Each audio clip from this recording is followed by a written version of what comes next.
Good morning and welcome back to Final Fantasy XIV. I hope you're having a great morning or day, evening, wherever you are. Let's get back into it. This is going to be a bit of a shorter one compared to yesterday's 13 hours, but that's also because it's going to be two streams. I have to take a lunch break today. I'm calling it a lunch break, but I have to take a break today, is what I should say. In between, but it's no big deal. Until then, I hope we can actually finish up the main story quest. So that's going to be the objective for now.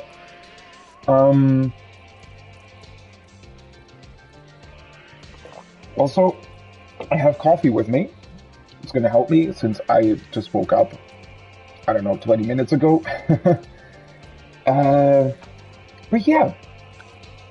To recap the events of yesterday a little bit, I think so far the patch has been pretty great. I know yesterday's stream was a little bit chaotic. There were a couple of things, especially with my static later on, that didn't really work out as planned. We had to wait a little bit longer than we thought, and then, we didn't really end up having much time for Endsinger at all. So I'm going to go back to that. Unfortunately, at least today, probably I'm not going to PF anything today, I don't think, because, well, first of all, we have tea this evening as well, so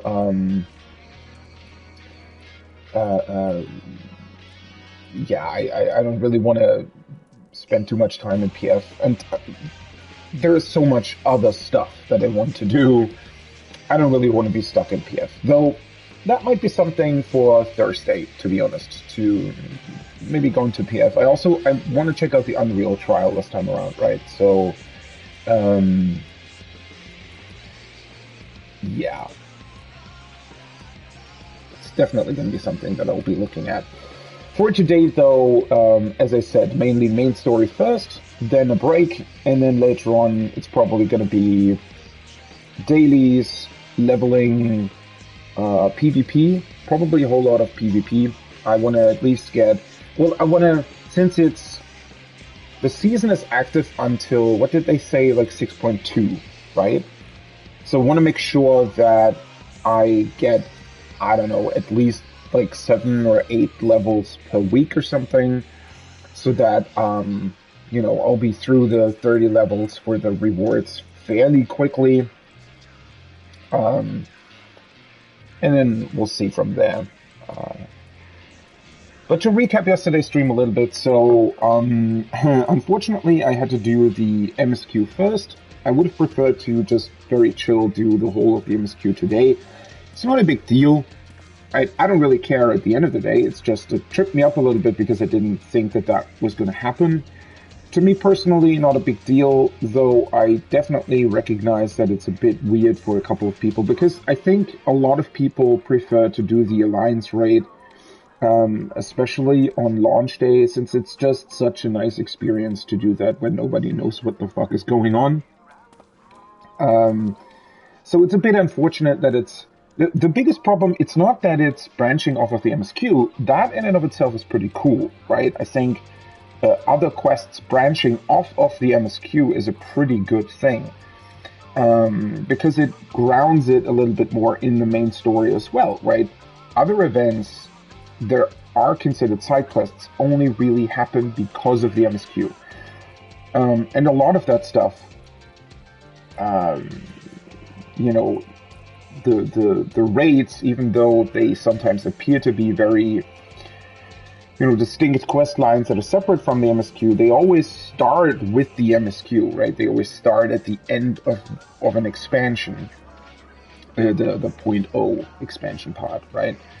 And branch off from there. So I do think that's a very nice way of doing it. But the problem is, this time around, they make you do the dungeon of the MSQ first, before being able to access the Alliance raid. And I thought that was a little bit unfortunate.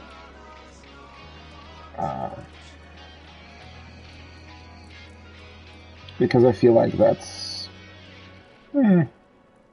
yeah. Especially because there wasn't really any reason for it. I think, well, I don't really know why, but I think it had to have something to do with them wanting Grahatir in both scenarios or something, right? I mean, maybe they realized that Graha needed to be in the... though then again, Thancred could have been there as well, right? I mean, the reason that Thancred doesn't come with us for the MSQ dungeon was a bit obscure.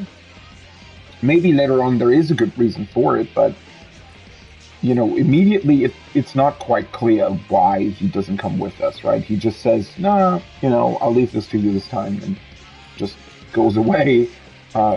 Overall, not a big deal, but when you think about it, they could have rewritten it slightly and just have Grahatir go back to Sharlayan before the dungeon, and therefore allowing you to start the whole Alliance Raid questline before that. I mean,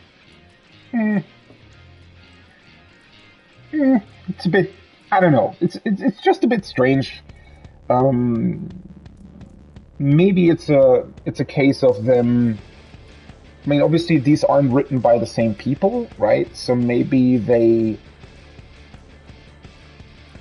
for some reason wrote it in a specific way. I mean, Grahatir is the one figure that appears in both quest lines, right? So maybe that was the thing, but I don't know.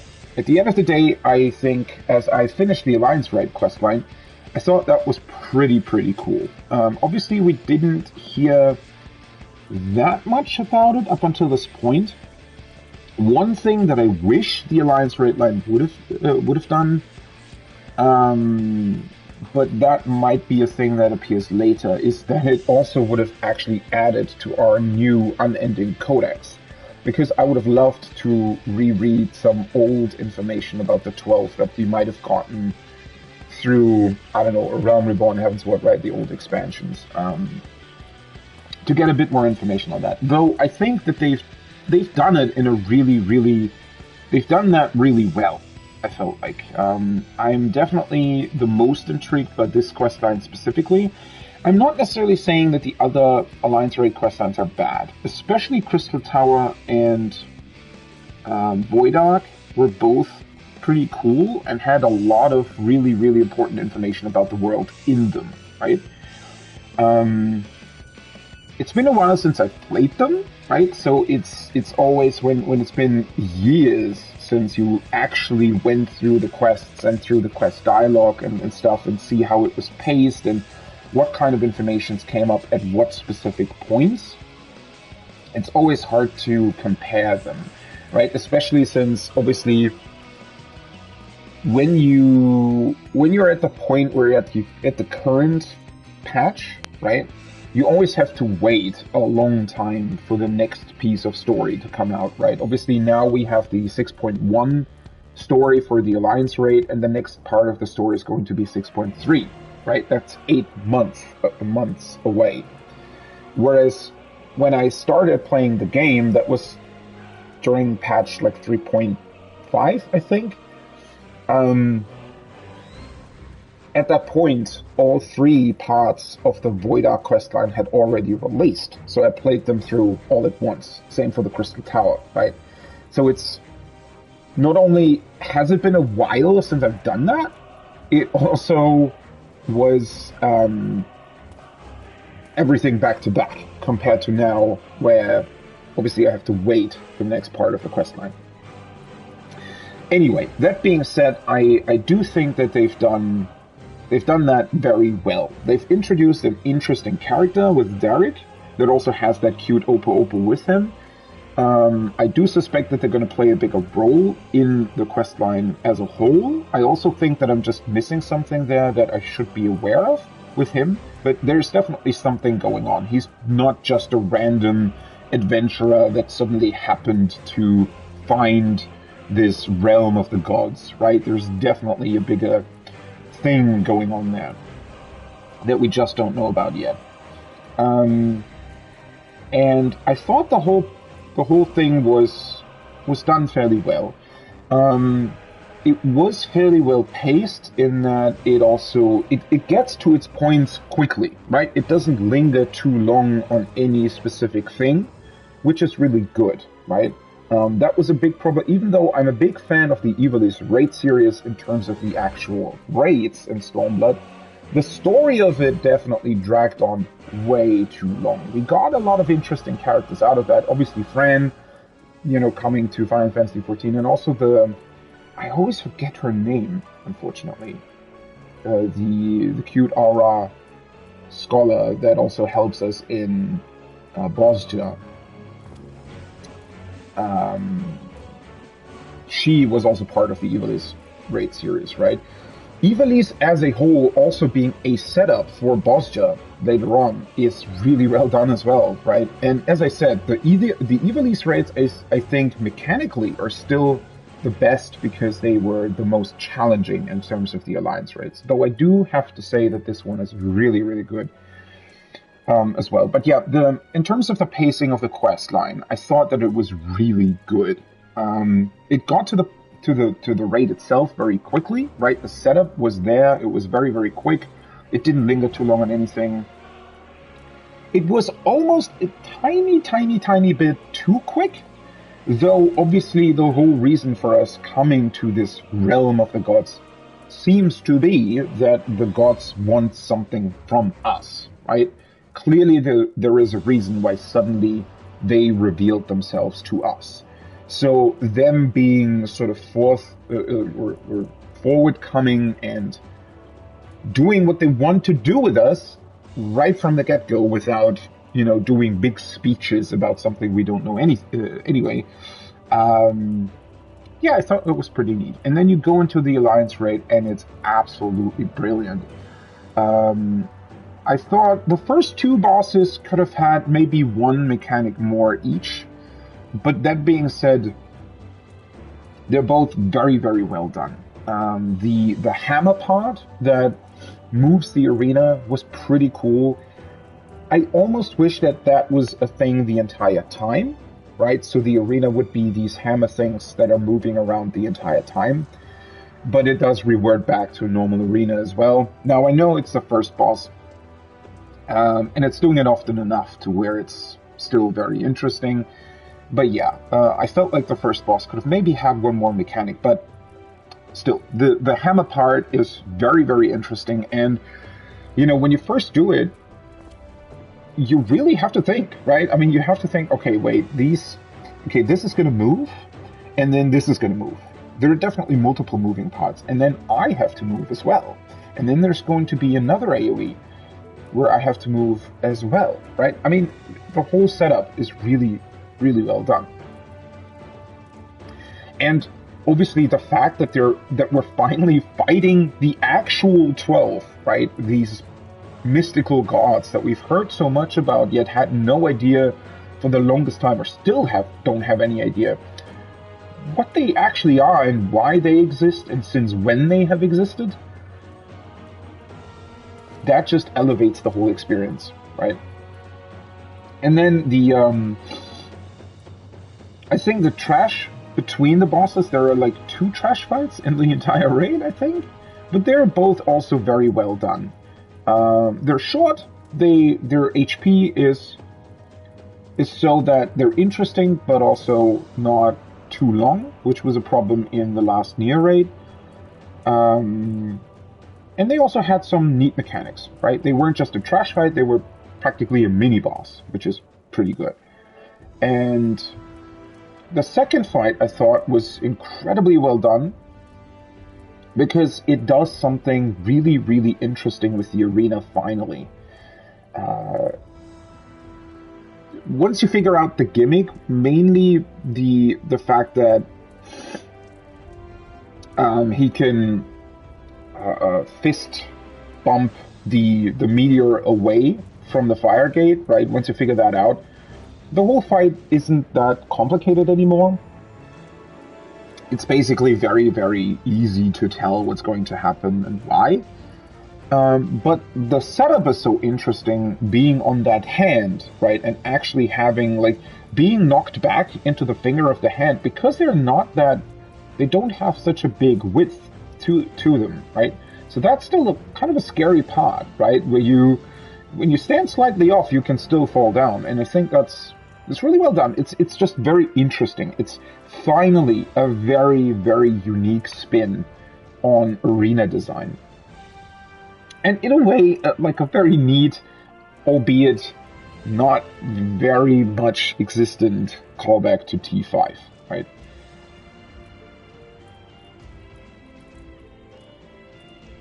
So all of that, pretty great. And then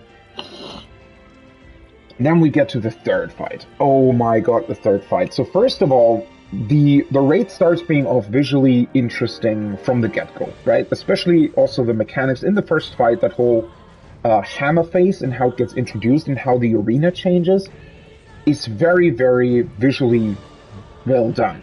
But then you move on to the fire realm, and holy fuck, that place looks awesome.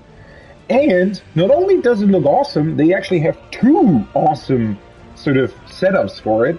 Because first, it's night, right, with the huge moon in the background, and then it's daytime, and both phases sort of look really, really good. And that fucking third fight against Azema is absolutely awesome, and probably the best sort of the best standard of how you can design a fight that is both somewhat easy, right? Somewhat, let's say, casual, because obviously this is an alliance raid, right? It's not savage or anything. While at the same time being absolutely phenomenally engaging, right? And so the mechanics in and of themselves aren't really the most complicated or hard mechanics at all. But the pacing of the fight makes it so good, because things are happening the entire time. Like the time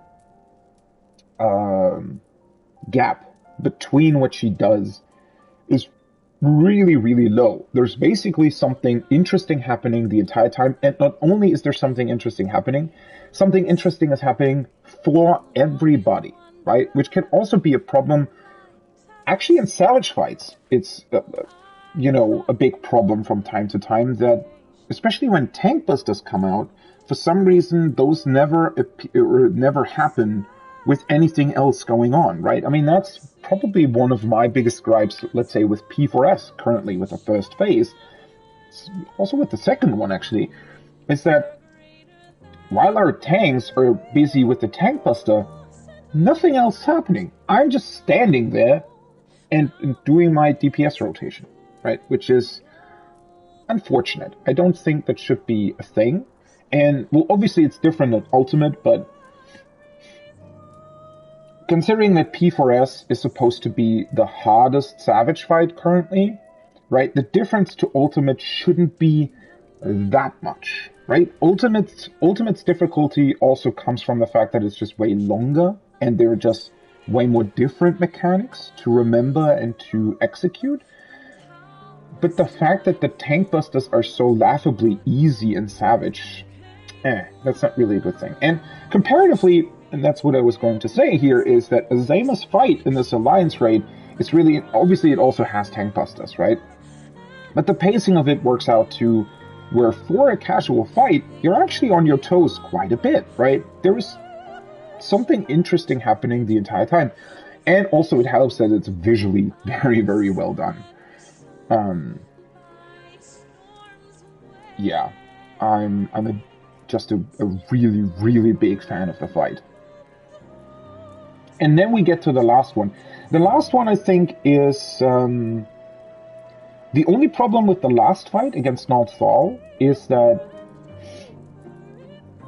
the mechanic in and of itself, because of the names of the casts that they're doing, is pretty obvious, right? So the cast more or less tells you, oh, this is how the mechanic works. But the problem is then to figure out visually where the information is that you're looking for. So it's a bit weird on that front, where you already know what the mechanic will be because of its name.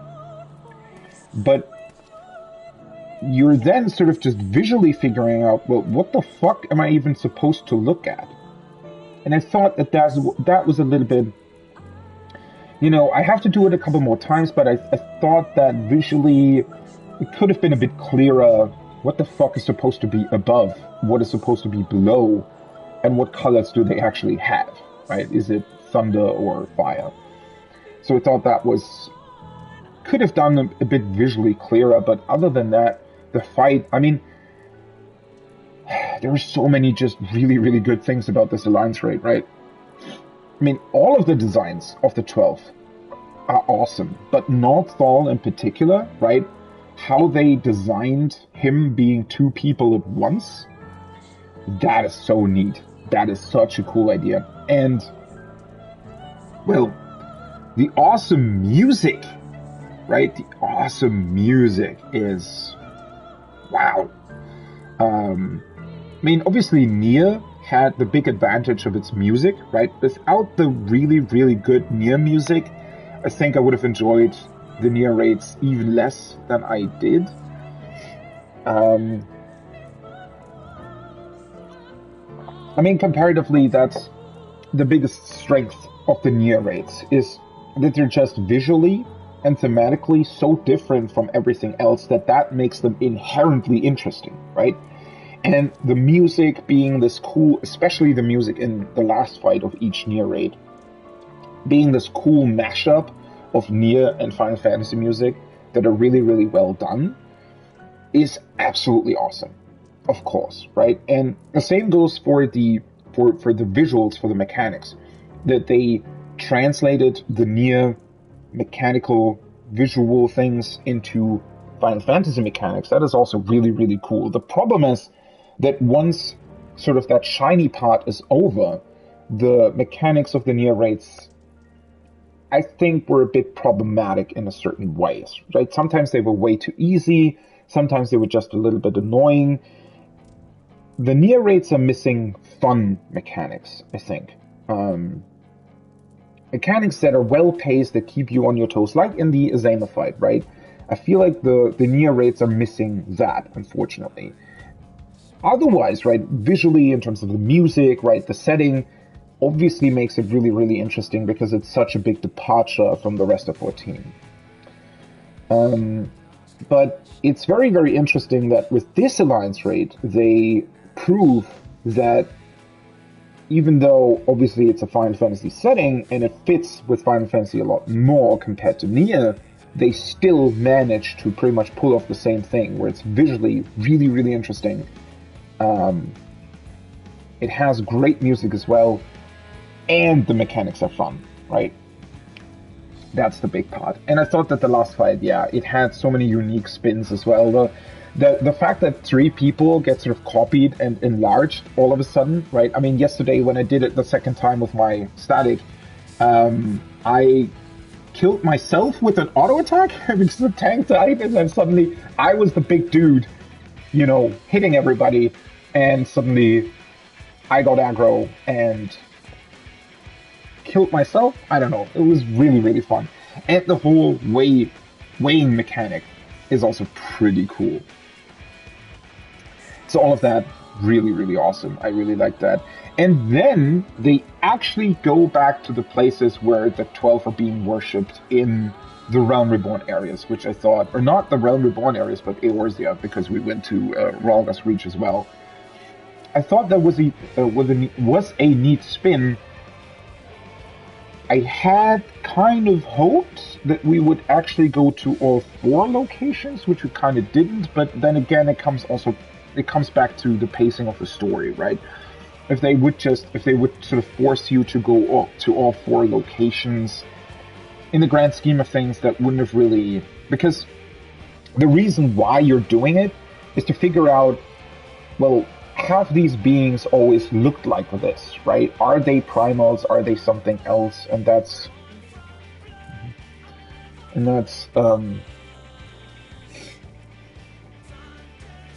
sort of why they wanted to do that.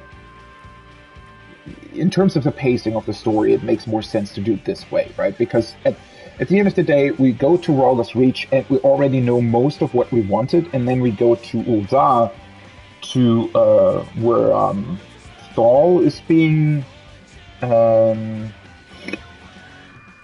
worshipped, and you know, that sort of confirms what we were looking for. And so from that point forward, we don't necessarily need to go to the other places. We still go to the Temple of Karn, though, and I thought that was very well done. How they bring it back to things that we already knew, the places that we already knew as well.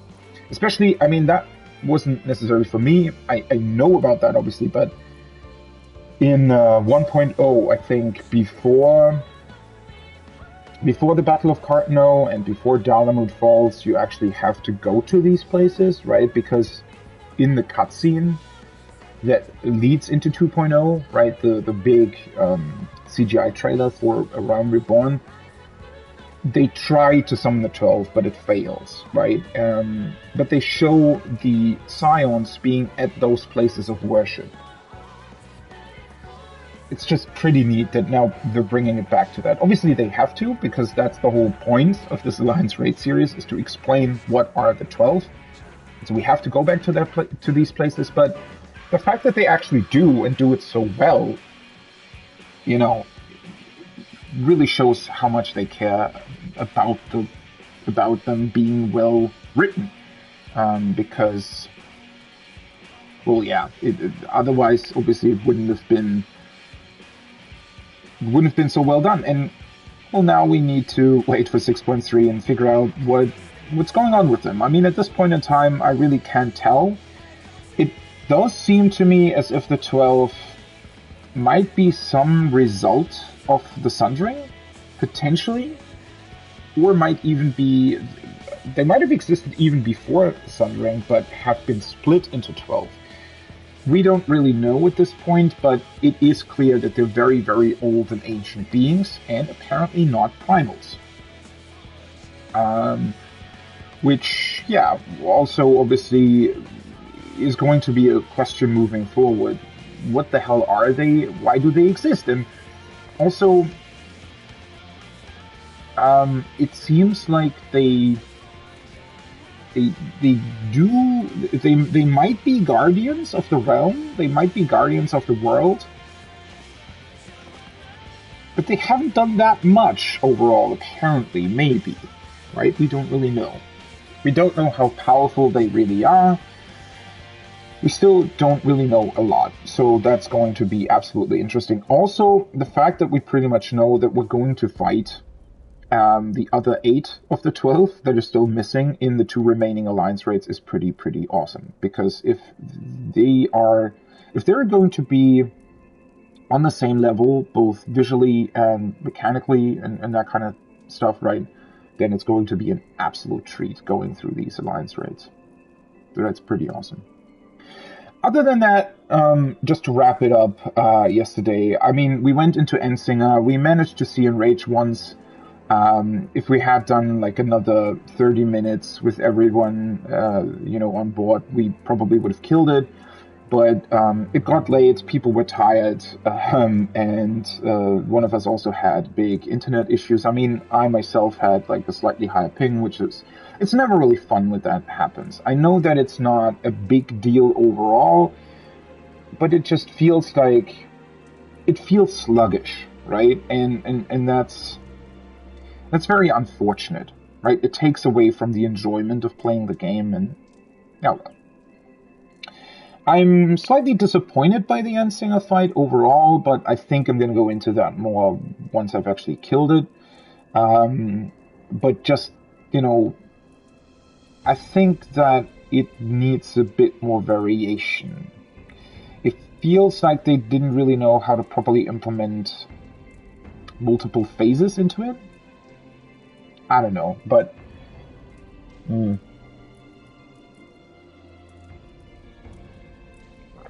looking at the cool ad phase of Warrior of Light, and also the very well done ad phase of Hades. I mean, basically Hades it was a very good fight in terms of the mechanics. It just had those long cutscenes that were completely unnecessary and extreme. Whereas Endsinger feels like the mechanics that are there are cool. I do like the ideas of them. I just wish they would be a little bit more easy to see. It's a bit unfortunate that the mechanics pretty much involve you having to look at the entire arena the entire time. That gets tiring. And well, yeah, it's just, I think it needed like a second phase or something. I don't really know. Oh well. That being said, I think the difficulty of the fight is fine. So it's still interesting in that regard, right? But yeah, I'm going to talk about that more when I've actually done that. Also, I only did one PvP match. It was a lot of fun, but yeah, obviously I can't say too much about it at this point. The match that I did was really fun. I still think that PvP... I don't know how PvP is in World of Warcraft, for example, right? I've never played that. No idea. But I still think that PvP is somewhat chaotic, right?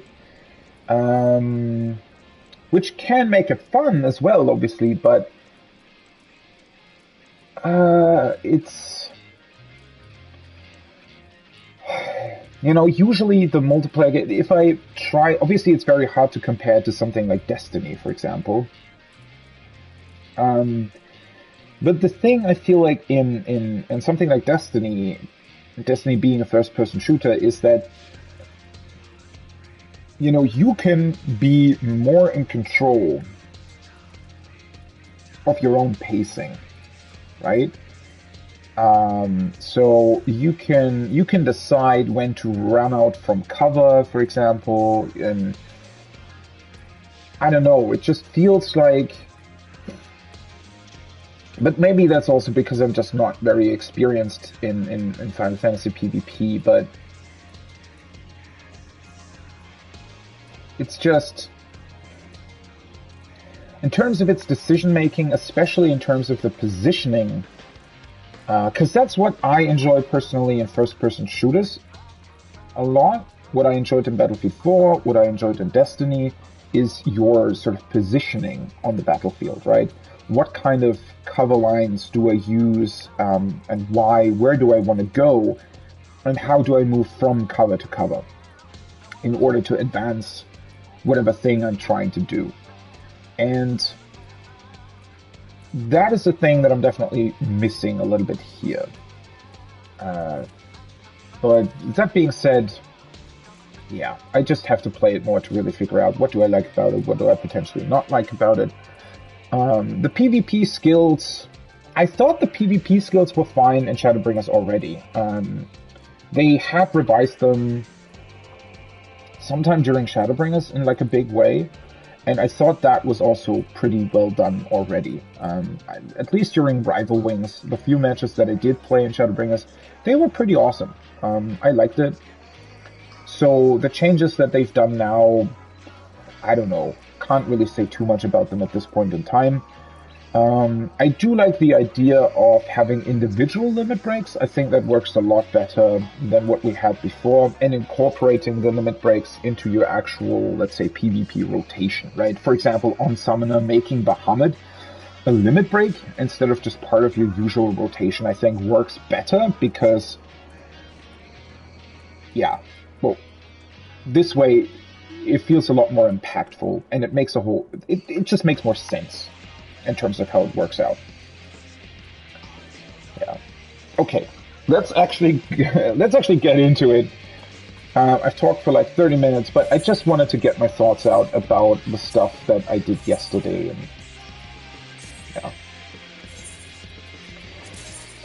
Let's quickly deal with this. I definitely have to update her gear. I need to get her to the current level at some point.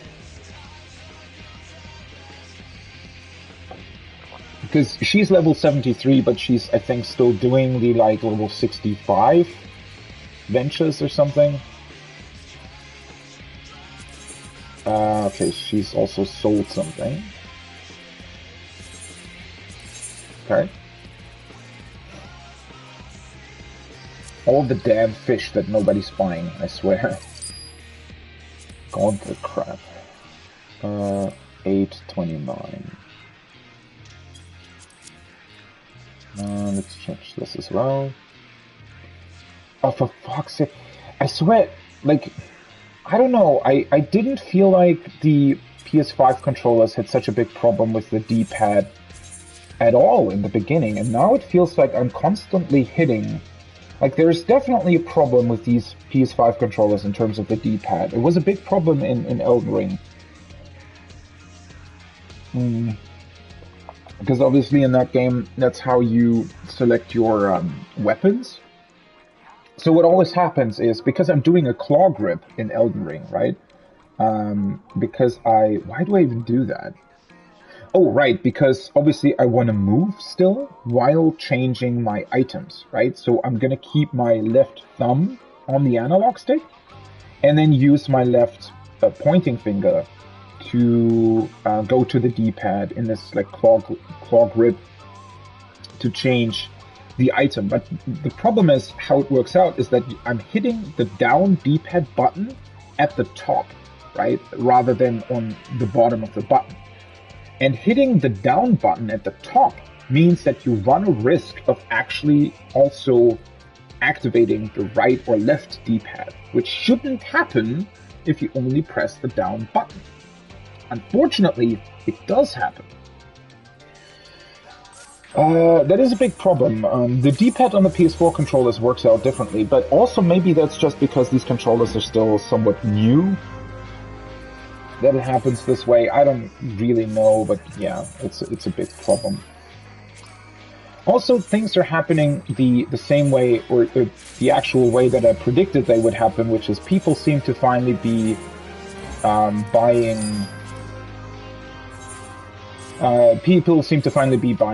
the minions and stuff. Oh, oops.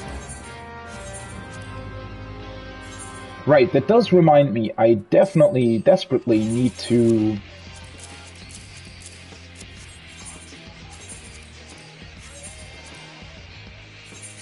spend my my tombstones. I wonder if I could sell these guys now.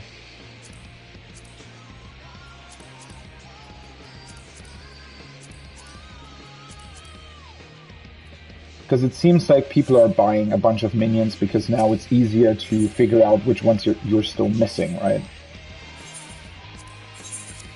So let's put them up in the market and hope that they sell for more than they used to. Yeah, see, a lot of people are buying them. So I probably want to sell them not for too much because I want to sell them at the end of the day. Okay, this still doesn't sell. It's unfortunate. Most people probably have it. This one as well. I just want to put it up because, well, I have the space currently available, right? 35.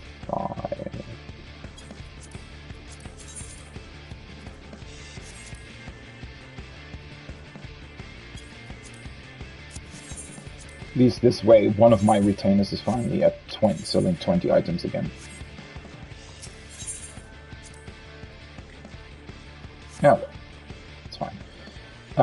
But yeah, that does remind me, I'm gonna go to Ratzatan first and spend my tombstones. And then we're gonna continue with the MSQ.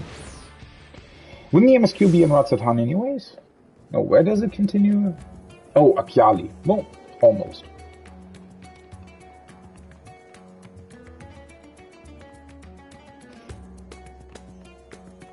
Why would you call yourself Ruby Carbuncle?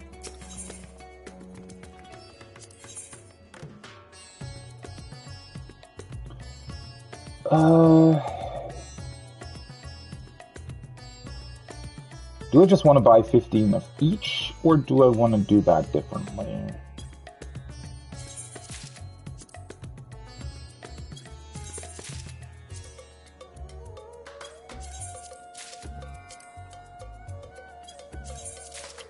Let's actually do this, because that'll give me the option to...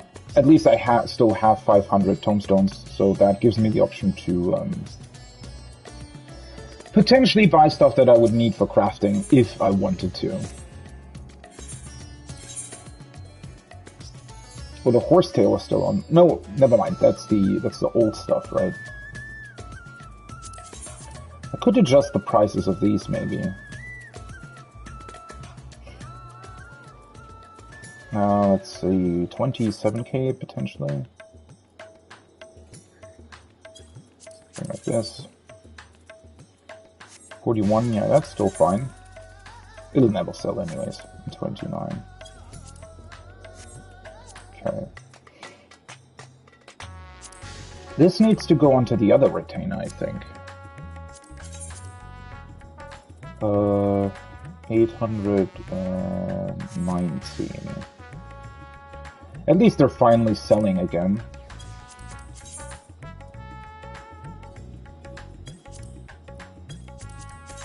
Their prices dropped so low because they just weren't really... There was nothing that you could really craft with them, I think, and so, yeah. Their prices just fell massively. Let's put these at 890 as well.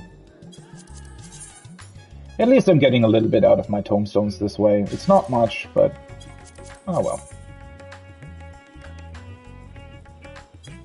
This way I'll be able to maybe buy a couple more minions that I still need to get. Okay, let's do 790 in this case.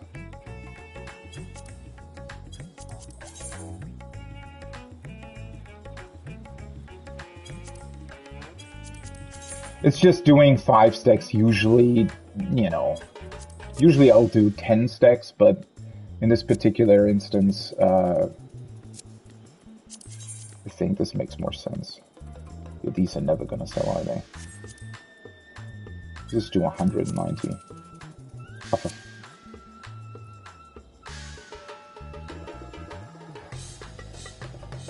What did I just press? Oh no, I put it... oh, for fuck's sake.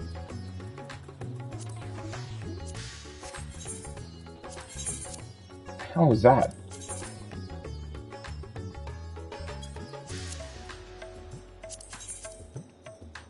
Maybe this way they'll finally sell.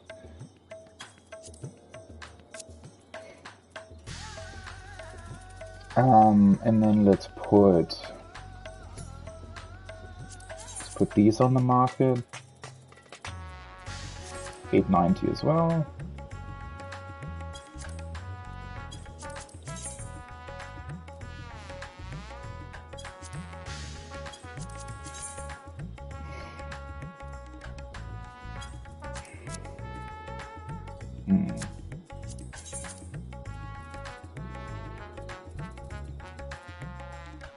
Well, these sell for more.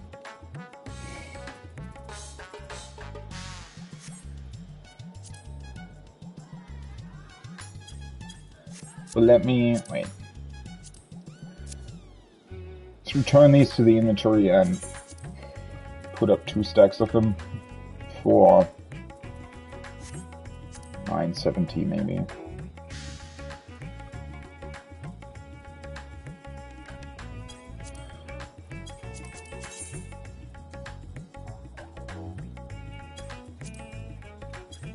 Keep the rest in the inventory for now, that's fine. And the whetstone should be here, right? 2 of these. 500, and then it's 77. Let's do 77. Like this. Although, since I have the slots, honestly, I don't usually like doing that, but let's put them up as well. 970.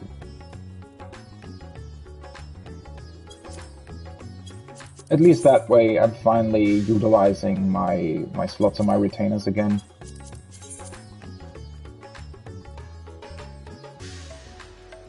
That was weird. Okay.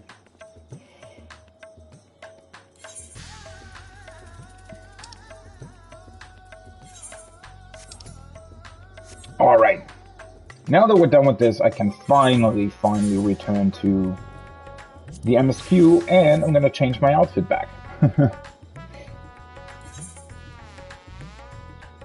So we need to speak with Matsuya in Akiari, which that's close to Yellowknife, right? Yeah.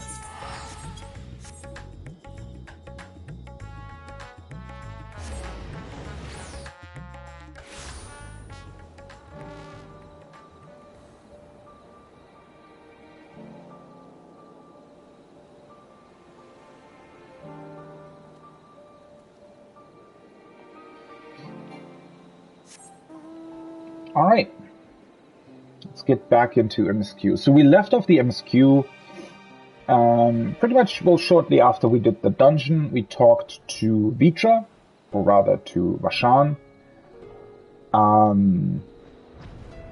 and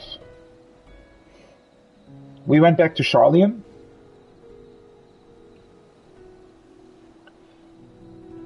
So... well, yeah, it's going to be interesting to see what are we even on about now. Oh, I was so glad to see you had returned unharmed. You finished with the boat then? Well, yeah, probably. Anything the village desperately needs? Well, I suppose Khalzal's loss hit us the hardest. I've been trying to find buyers for my fish, but although I sell a few here and there, so much more difficult than it was before. Everyone's still struggling to rebuild their lives. For now, we're just banding together as best we can.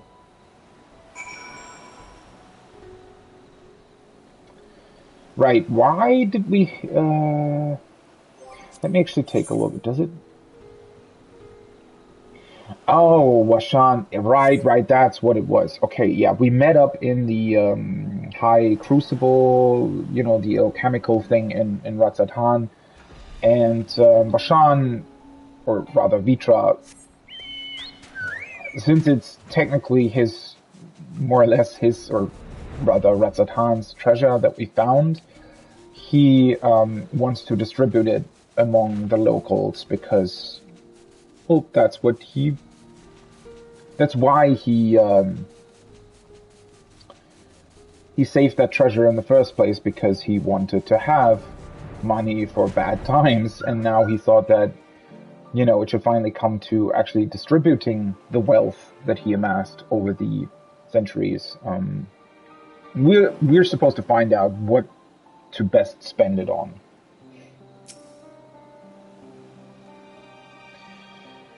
Greetings and welcome, traveler. If this is your first visit to Davnia, then you must try my special umbrella sea. It's refreshing, this cannot be beat.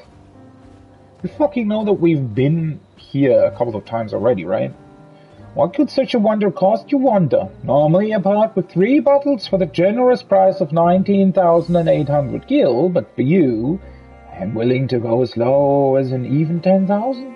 You'd be practically stealing from me. Yeah, sure, buddy. I am not a Stygian. Yeah, stealing at the price you're the only thief around here. Ah, you're the one who was with that spear-toting fellow. Well, I can hardly blame a man for trying. The world may no longer be on fire, but we are still sifting through the ashes, so to speak. Sister, spare me, we might as well have that ugly tower back for the scant few travelers we see these days. I myself barely have the coin to buy at local prices, I tell you. If I didn't charge the odd adventurer a small fortune for afternoon tea, I'd be scavenging for scraps in the street. I don't know if that's the best way to, you know, start up your business again. I mean, I realize that you need to make money, but, you know, lowering the prices can also have an effect, right? People will come to you, and then you can, you know, sell them more expensive stuff as well. How fares the port? Well, it's in shambles, isn't it? Trade routes are open once now that the danger had passed, certainly. No small number of merchants have had to sell their ships to make ends meet in the short term. Until that, the sailors were lost in the final days, and it's little wonder the flow of exports is no more than a pitiful trickle. Kalzal and his consortium were still with us, I'm sure he'd have found a way to turn our fortunes around. Now that was a man who got things done. God's rest his soul. You've spoken with the key local figures and gained an understanding of the populace's hardships. Marshawn awaits your report in Megaduta.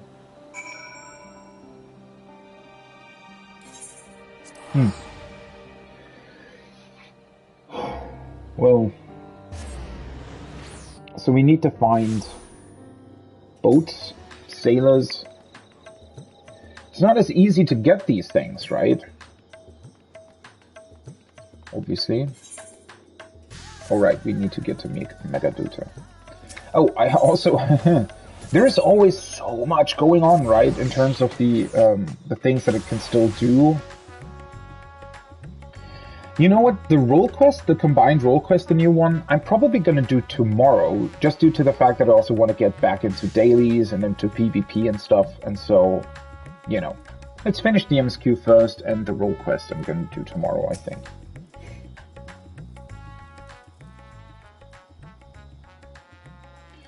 Ah, my advisor's return. I've just made it back myself. Why do you retain this vessel now that your true form is known? You could have flown across the island in a fraction of the time. Be that as it may, the sight of a massive creature descending from the sky can be startling, to say the least. And there are few places I can enter comfortably without risk of flattening some cart or stall. Fair enough. As for my inquiries, the people of Palakistan were unanimous in their reply. They are surviving. Resources were stretched to the limit when refugees were pouring in, but they persevered with some assistance from Yedlamad. From what I understand, they have always been an independent community, hunters and foragers and the like, and I was assured that the jungle provides for their needs, for the most part. Palakistan has weathered the disaster better than most, it seems. I myself heard good news and bad. The quarrymen were cautiously optimistic, having just sold a full wagon of giant skull to a foreign trader. But such visitors are few and far between. Compared to our best years, the weight of stone leaving Thavner has been light indeed.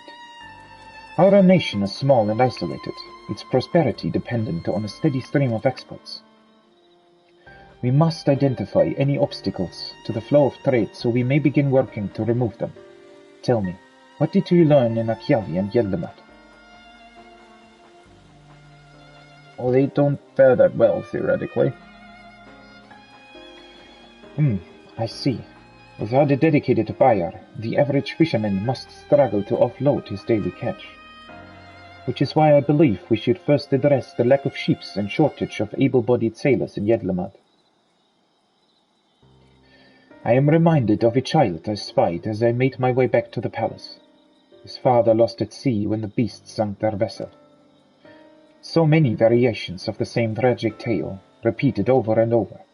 So many lives lost.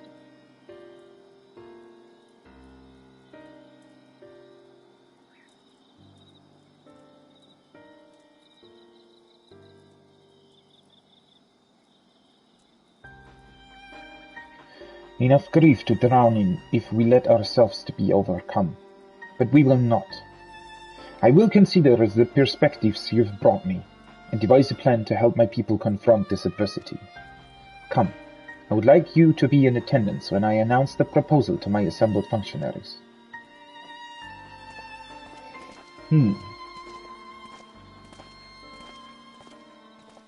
I mean, with the fortunes that they have down in that treasure vault, I don't see this being much of a problem. I mean, Thavner has a lot of very unique things that could be exported to other nations, and so I don't think that they'll struggle in the long run, to be honest. I thank you for your attendance. I mean, if you think back to Alamigo and how they struggled after we freed them from the Garleans, I think comparatively they here have it fairly good. Although they suffered a lot more, right? Because the events of the final days are still very fresh, whereas the Garleans, well, they had been in Alamigo for like 20 years when we went there, right? So even though they suffered a whole lot as well, they probably had somewhat arranged themselves with that situation already. Whereas here, the impact on their lives is still very, very fresh, right? People probably still need to adjust to it. The riches the Radiant Host have retrieved were hoarded in Al-Zadar's name. A fortune I set aside for a future day of need. And lo, that day hath come. May it aid our wounded city in reclaiming its vibrancy and vigor. In better times, I would leave such a task to our capable Ahawan. God's rest his soul.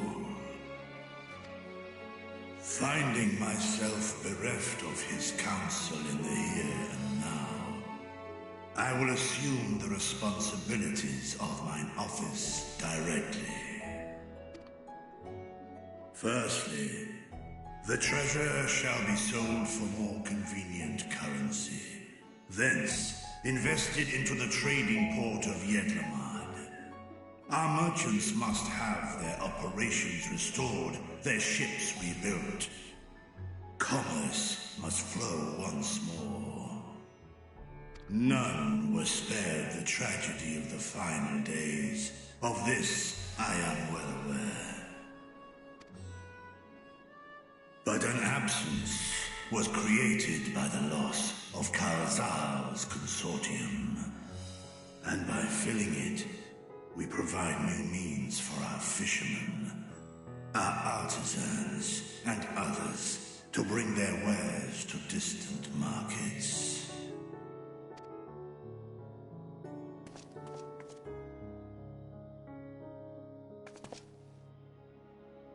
And what of the children who were left without family to care for them? That is a concern which weigheth heavily upon my mind. A simple gift of coin will soon be exhausted, leaving these young souls adrift on the fringes of our society. Nay, a proper solution is needed. One which doth guarantee their welfare for years to come. Thou hast surely seen how other nations rise to meet this challenge, adventurer. What dost thou deem the wisest course? That's a complicated question, to be honest. Have other nations really risen to that challenge? I mean, in a way, yes, but I wouldn't say that there is sort of an easy way to... Well, easy is nothing in this scenario, but... Taxes. Levy them on trade profits in exchange for your investment. It takes a village? Eilishai's orphanage was funded through trade and highly coveted goods. The Firmament's orphanage was built as part of a communal restoration effort. Yeah, I mean, something like an orphanage that is very well run certainly seems to be a thing that could help, right? Well, orphanages are, I mean, that's a bigger IRL discussion, I guess. I think most orphanages in real life are pretty bad places. I think the sort of general consent is that they can be,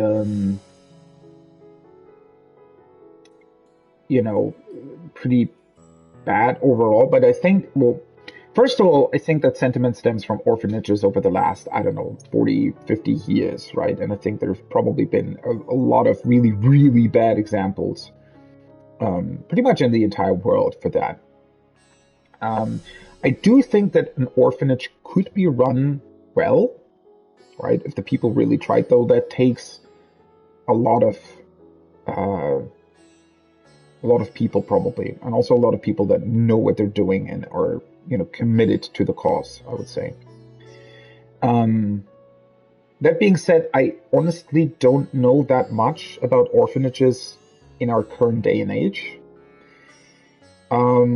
Sadly, I must say, that is a thing that is very, very little talked about, I feel like. Though I also don't actually know. Yeah, I know next to nothing about orphanages in the place that I live, to be completely honest.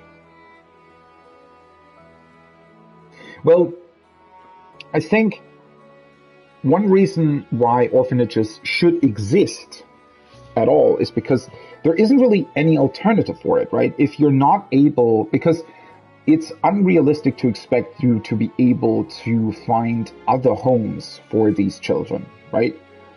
I'm certain with a lot of effort, you could for some of them, but if you have, especially because of war or other things, if you have a lot of children that are basically left to fend for themselves, then I think it's very, very unlikely or very unrealistic to expect to be able to put them into the care of families or adoptive parents or something. Like all of them. Certainly a few, you can.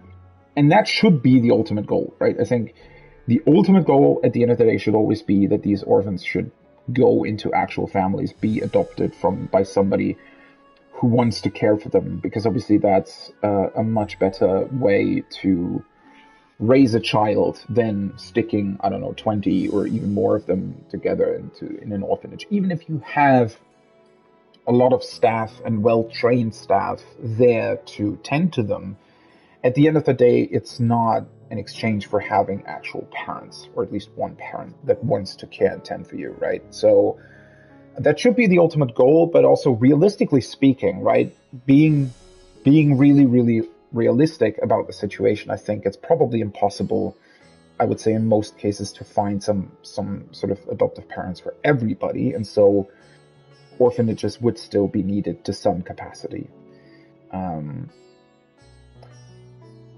this particular case, thankfully, we do have these two, I think, good examples of orphanages here in the game, right? The Idleshire one, the Firmament's one. It's been a while since Idleshire has been a thing for me personally, so I'm gonna go with the last option because, well, that's still sort of fresh in my mind, right? The Firmament's orphanage was built as part of a communal restoration effort.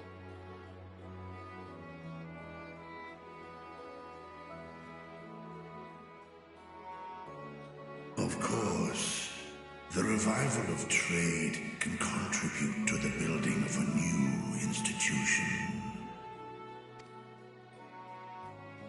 Let us put this idea into practice. A contract shall be written, requiring all who receive of Al-Zadal's treasure to commit a portion of their future earnings towards the running of an orphanage. Now, such an influential policy is deserving of a worthy name.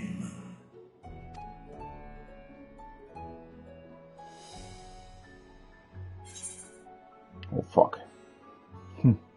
Something with Kausal seems appropriate. Why not honor one of your most successful merchants? I mean, that's the same.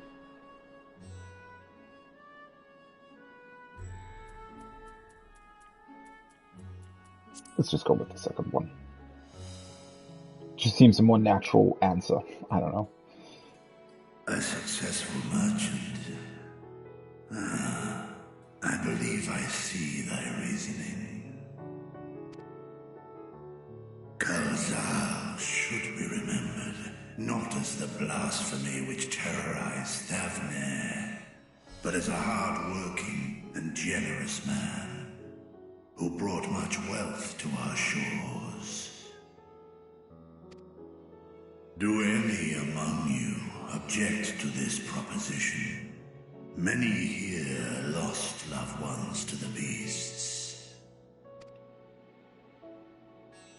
In that time of strife, any one of us could have broken. Any one of us may have been taken by despair. When I think of Kalzal, I feel no hatred. Only a stinging regret that we could not save him as well. Isn't that right, men?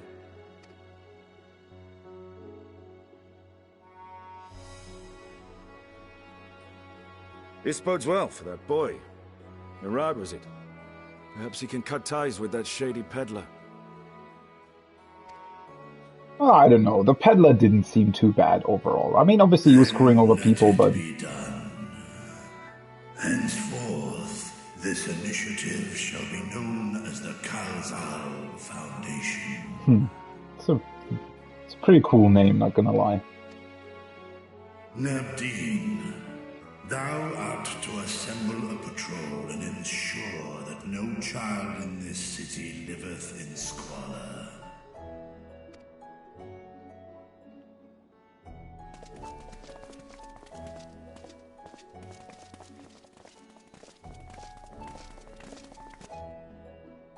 Clerks, see to the management of our funds and make haste. Our citizens must not suffer a day more than is necessary.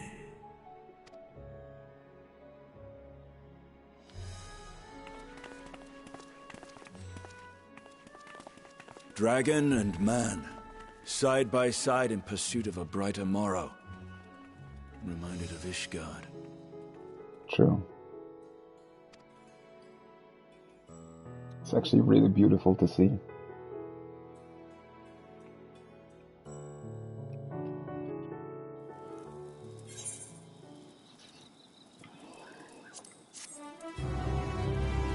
Let's see where this goes. I'm really intrigued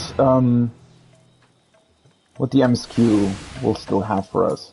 Because, I mean, this has been somewhat expected up until this point, because that's kind of how they always do it, right? The 0.1 patches are usually a bit more of a political nature and continue to explore how the nations deal with whatever threat we quelled in the 0.0 part of the quests, right?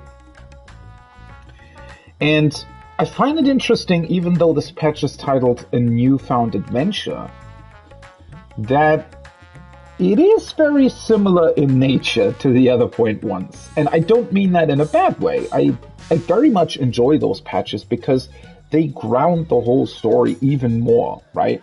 And allow you to really explore, well, you know, now that the threat is over, how are people dealing with it? And what kind of new ideas and things come out of that, right? And that's always, unfortunately, a thing that I feel like is always kind of skipped over in a lot of other media. And I very much like that Final Fantasy XIV explores these kinds of things. I do find it a little bit, let's say, ironic that they talked so much about, hey, you know, we're going on a new adventure and, you know, we're going to explore these new locations and things that we've never seen before, yet at the end of the day, this is still very much in line with what we've always done, right? I mean, ultimately, we thought we were going to find out more about, you know, explore ruins and the bounty. Yet at the end of the day, what we're really doing is just tending to the issues that are still left in Fafnir. Which is not a bad thing at all. I'm not complaining about it. I just think that it's kind of funny in a way. Though, I also have to admit that, well, the whole 12 thing with the Alliance raid was definitely something completely new, right? And also, well, at least we've seen a potential new threat arise from what seems to be the 13th, and a potential hint where our last missing dragon might be. Vitra is warming to his role as satrap. Clearly all those years behind the curtain were not spent napping. I mean, he did rule this country, more or less, right? It's just people didn't know about it. Bridging the rift. Thank you for putting forth Kalzal's name. Those whose lives he enriched will take comfort in seeing his legacy honored. You will forgive me for not speaking sooner, but I bear a message from Archon Ishtola. She asks that you meet her at the High Crucible at your earliest convenience. Understood. Thank you. Ishtola must have finished her study of the Voidgate. Shall we hear what she has to say then? I will go with you.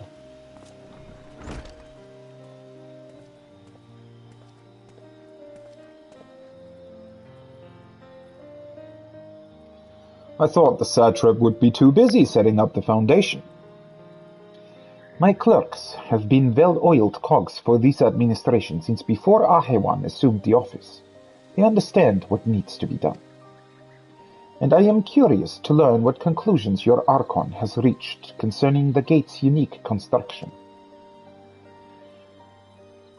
As you wish. Allow me to lead the way, Your Excellency. So, yeah. In his heart, seems like he hasn't given up on his sister.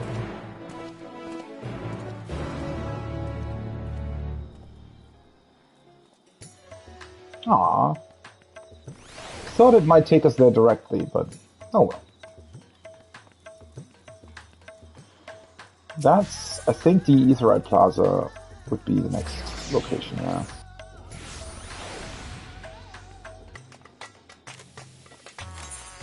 The music's still banging. Obviously, you're always reminded of that YouTube video with like the remix of this and Emmett Silk dancing, but yeah, it's also because the music is just really, really good.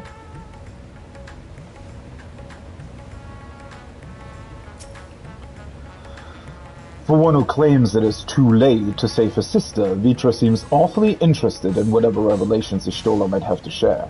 Yeah, he does. Shall we hear what your scholarly comrade has to say?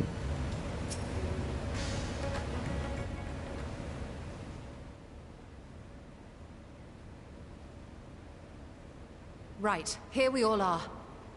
Oh, by the way, let me just say, I find it absolutely incredible that every actual cutscene in this patch has been voiced. So cool. You discovered something new. I took a closer look at that device. I was able to determine how it keeps the Voidgate sealed, but not how it might instead be employed to expand the opening. For that, I would need to reference the technique developed by Vitra's alchemists, no records of which appear to have survived the intervening years. Shouldn't Vitra himself know something about it, though? We know this, so why have you sent for us? Have you learned aught of value or not? Estinian right to the point. Patience, good sir. One must introduce the subject before launching into specifics. From what we understand, travel between worlds is accomplished by passing through the nebulous rift which exists between them. Picture, if you will, the moment you were called to the first. Are we gonna learn something about the rift here? That would be awesome, because that's been a very mysterious and really unknown thing. You touched a focus of some kind to help the Exarch pinpoint your location. His summoning spell then channeled the energies of the Crystal Tower to begin your journey to his world.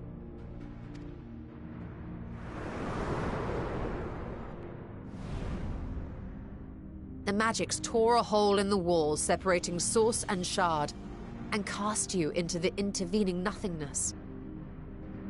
In that place, the laws of nature hold no sway. Almost like a dark hole or something. A black hole. I'm not calling it a dark hole. A black hole is what I'm talking about.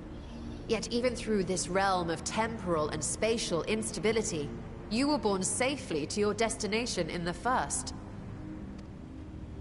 So almost like a stream of ether, The right? feat that guided you across such an unimaginable distance, both physical and metaphorical, was nothing short of a miracle. Wait, physical as well?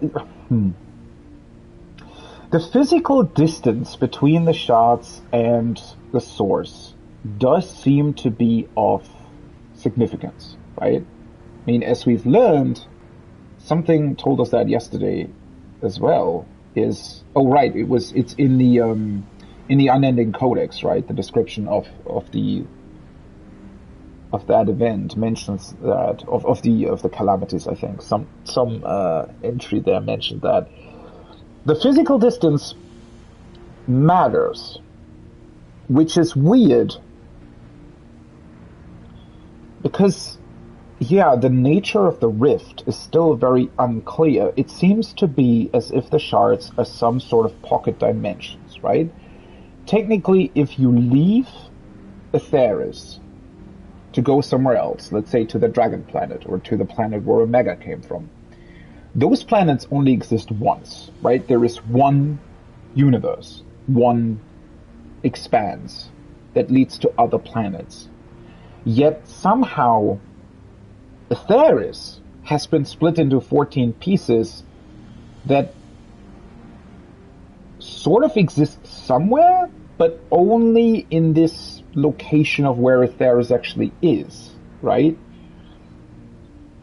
And that's quite unclear. How exactly does that work?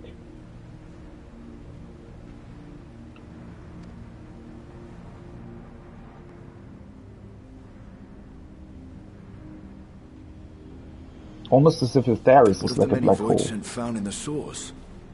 Who guides them here, and how? An excellent question.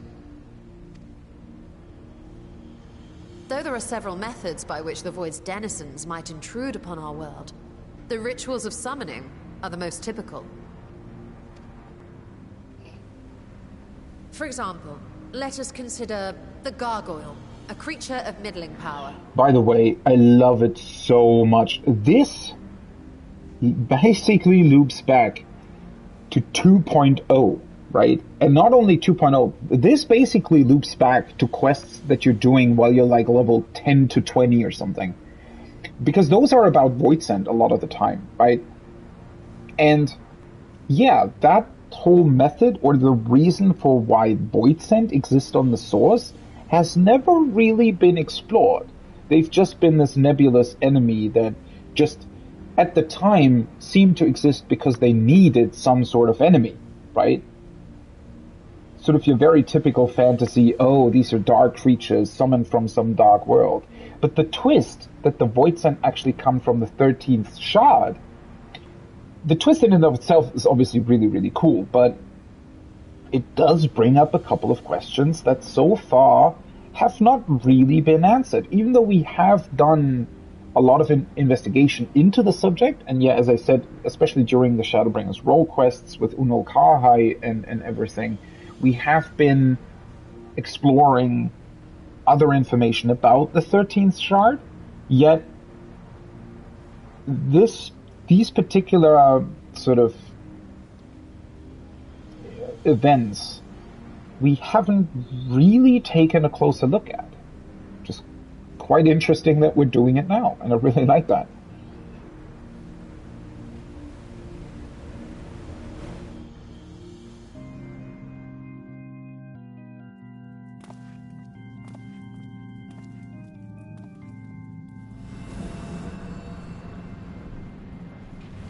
To call upon such an entity, the prospective summoner must force open a Voidgate.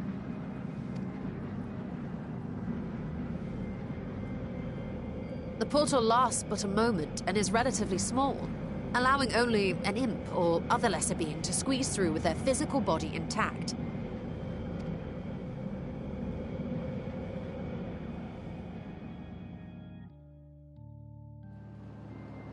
So the Ascians were using that as well because they knew of the 13th Shard, Our more right? powerful gargoyle, however, is too large for that.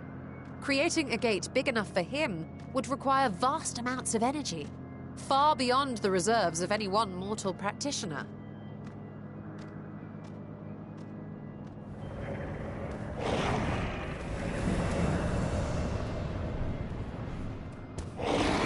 Is this supposed to be the 13th shard?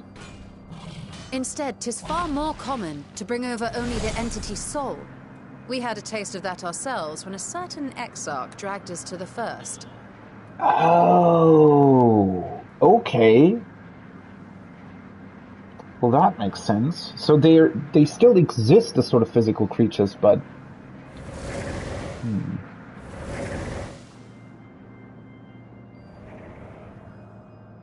So their bodies are left behind on this 13th And just as our shard. bodies remained in our world, the Void Sense physical form is left behind in the 13th. Well, that makes sense.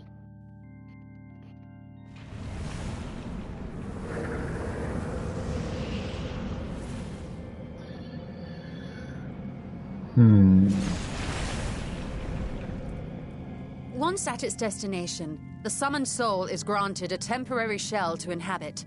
In the gargoyle's case, a stone effigy has proven a suitable vessel. So, wait. Are they telling me that's why gargoyles are made out of stone, typically?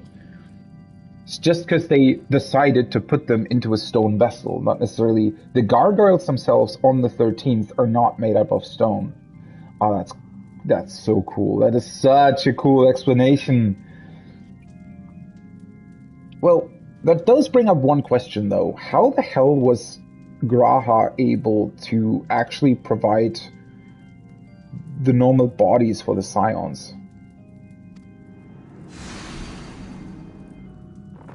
Especially since he summoned them over accidentally? Maybe he was a lot more powerful with the Crystal Tower at his mercy, so to speak, right?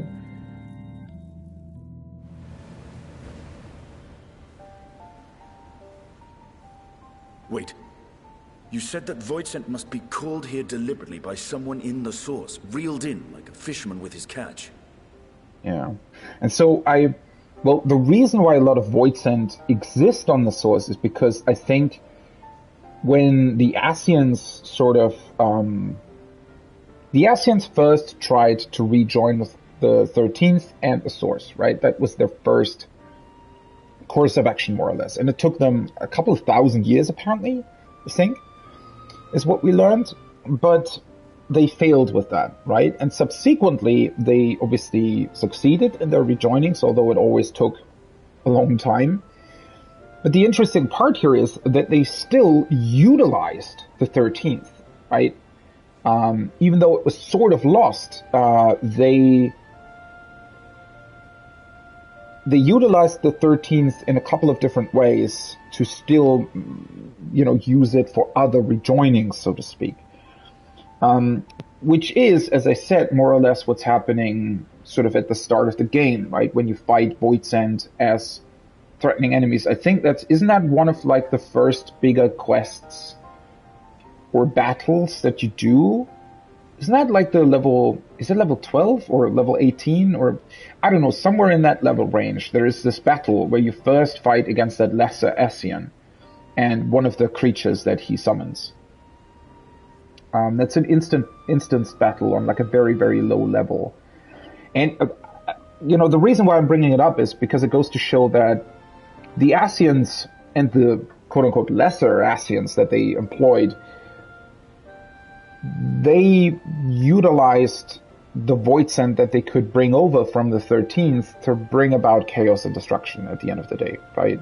They utilized that as a means to bring, or to try to instigate other rejoinings.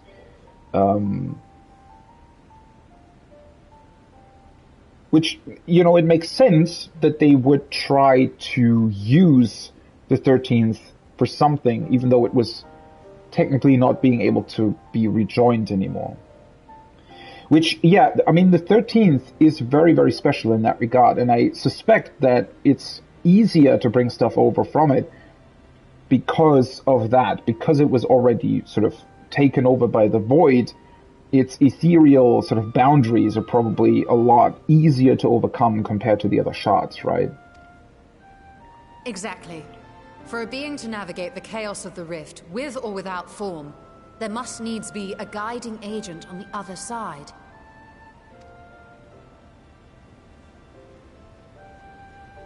When the hordes poured forth from Alag's Great Gate, it was the technologists who drew them through. Though to my knowledge, planar fissures are in essence natural passages between our world and the void, which require no such guidance to traverse. Yeah, but in that particular, so these planar fissures you can sort of think of as potential wormholes, right? I mean, obviously we don't know whether or not wormholes actually exist in our world. It's just that theoretically, from our knowledge about the physics of how our world works, they could exist. But if they exist, they sort of work in a similar way, right? They could be sort of just random anomalies appearing in certain locations where great energies sort of come together to create one. But the places that it theoretically connects would be completely random, which these planar fissures are as well, right? You don't need somebody to draw you through in that particular instance, but you also don't know where you theoretically end up. Why is only the boundary between the Source and the 13th so fragile? So much so that it often tears open of its own accord.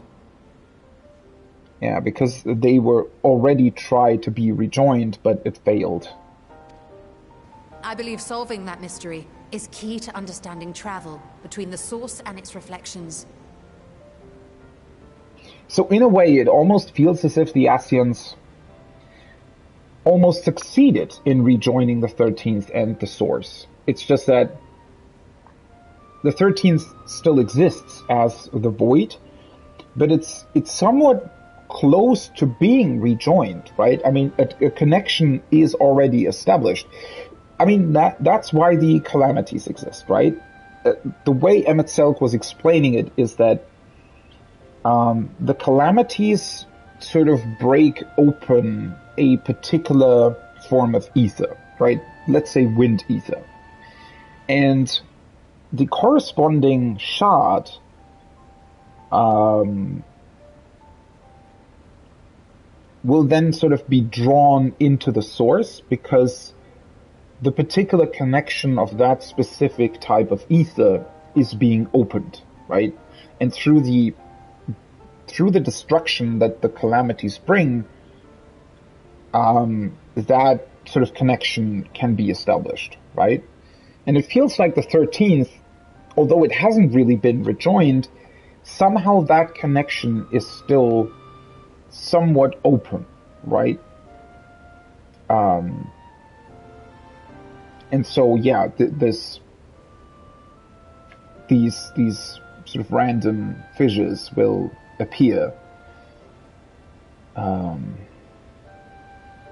Though at the end of the day, the question is, which was being talked about here, obviously, how does this rift between the shards actually work, right? What kind of form does it take? Because on Aetheris itself, which is kind of funny, the way Aetherites work, in a way, is that they transform the body into pure ether, and then guide that ether through the life stream, which is, I mean, we've seen that, right? That's sort of the funny part. The life stream has always been talked about as if it would be some sort of spiritual realm, right? The heavens or whatever, but it's actually not. It's the physical location of the planet itself just has a big core of ether, right? Much like our Earth has a big core of liquid metal and solid metal in the center because of the pressure. But in the case of Aetheris, the center of the planet is basically just a big core of ether, right? And funnily enough, the souls or the people that die, their ether is just transported into the core of the planet. Nothing spiritual about it. It's a purely physical process, right? It's just that, quote unquote, the spiritual part is that their souls retain their memories. But even that is sort of more a physical explanation, right? You could think of it, you know, if you think of our brains contain our memories, right? We don't know 100% how that works yet, but there might come a time where we actually know. But our brains somehow store these memories. And obviously the reason when you die, why you don't really have access to those memories anymore, is because the brain isn't being kept alive anymore, right? It's missing the blood that's pumping to it from the heart. It's missing air because of it, or oxygen rather, right? I mean, that's why blood is being pumped to the brain, because the brain needs oxygen to function, and it gets power from it, and then therefore can create these, what we believe to be sort of electrical connections between the nerve ends to work, right? Almost like a computer needs electricity to activate the transistors in a chip to calculate certain things. And our brain, funnily enough, works somewhat similar in that regard. So theoretically, right, and we already do that. I mean, we can keep people in an artificial coma, right, where the brain is still being supported by external machines. And even though this is obviously a moral question as well, but technically we can keep people alive by still pumping blood to their brain, but they can be in a coma, right, where they're not truly alive. And I think there have been cases where somebody was technically dead, but just kept alive by machines, right? And usually that's the point, obviously, where doctors will then turn off those machines, because if a person, if their brain is dead, then, well, you can keep them alive artificially, but it's highly unlikely that they're going to wake up again. Though I think there have also been cases of people technically being dead, but then coming back to life because they had these machines supporting the brain, essentially. But just theoretically speaking, I'm going off on a tangent, am I? But theoretically speaking, if we had a means to sort of disconnect one brain, the physical brain, right, out of the skull of one person, and either put it on a robot, some artificial body, or transplant it into another person as well. Technically, at one point in time, we might be able to do that. And then that new body would function with the same memories of the old one, right? With the brain intact. Now, the only reason why I'm bringing that up at all is because the live stream on Atheris works pretty similarly, right? Where memories are being held intact in the ether, right? And so the ether then returns to the planet's core physically and can be physically transformed from there into new life. And therefore a new person can be reborn with memories of somebody else intact, right? Which is why being reborn is a thing in the Final Fantasy XIV universe, because that can happen. But at the end of the day, the lesson to take away from this is that Atheris is one big ball of ether, right? And all the ether can pass through it. And that's how etherites work, right? Etherites take the physical... Etherites need to be attuned to, because that means that you're not going to lose any sort of ethereal particles while traveling from one to the next, right? If you're not attuned to an etherite, you run the big risk, which is why Ishtola was adrift in the live stream as well. You run the risk of losing ethereal properties in the course of traveling from one etherite to the next, which can mean that you... I mean, just in theory, if we sort of... Right, obviously it's not exactly how it works, but in theory you would... It's almost like operating in the Harry Potter universe, right? Where you can lose an arm if you're not doing it correctly. In a way that can happen in Final Fantasy XIV as well, right? It might not be an arm specifically, but you could lose a couple of memories. You could lose, essentially, let's say, atoms of your body, right? And if you lose enough of them, it's almost as if you were as if you suffer from radiation sickness, which is also very interesting how that goes back to something in our world as well, because what radiation or too much radiation does to your body is that it destroys specific cells in your body, right? It will just randomly attack atoms in your body and might kick them out of the place where they were in, therefore potentially mutating cells, right? Which can be a bad thing, obviously, especially if it's accidentally targeting your DNA, for example, right? It can lead to very, very big mutations that might be very bad for you. And the more radiation you're exposed to, the more often and the faster something like that can happen. But the ether in Final Fantasy XIV can do a similar thing if you're not attuned to the other aetheryte, right? So, as I said, aetherites work like that and basically utilize the big ball of ether in the middle of the planet to facilitate that, right?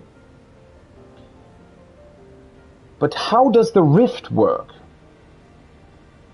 Now, the rift was essentially created by Vana, right? She created the reflections by sundering the source, by sundering Aetheris. So maybe the rift in and of itself is just a big stream of ether as well. Just a stream of ether that also works, I don't know, a bit iffy in a lot of ways. But clearly there's knowledge there that we can still gain. If we knew how the rift worked, specifically, right? Just how we basically know how ether works in the center of Aetheris, then we would potentially be able to actually create aetherites between shots, right? Because that is how we travel to the first, is because we are attuned to the crystal tower on the first and are therefore able to travel between the two. Just we don't really know how. Though technically Graha should be able to answer, at least somewhat answer that question, right? Wow, that was a long thought process. How do you intend to get your answers? No, the danger is too great. What? Perhaps. But what some call danger, others think of as adventure. True.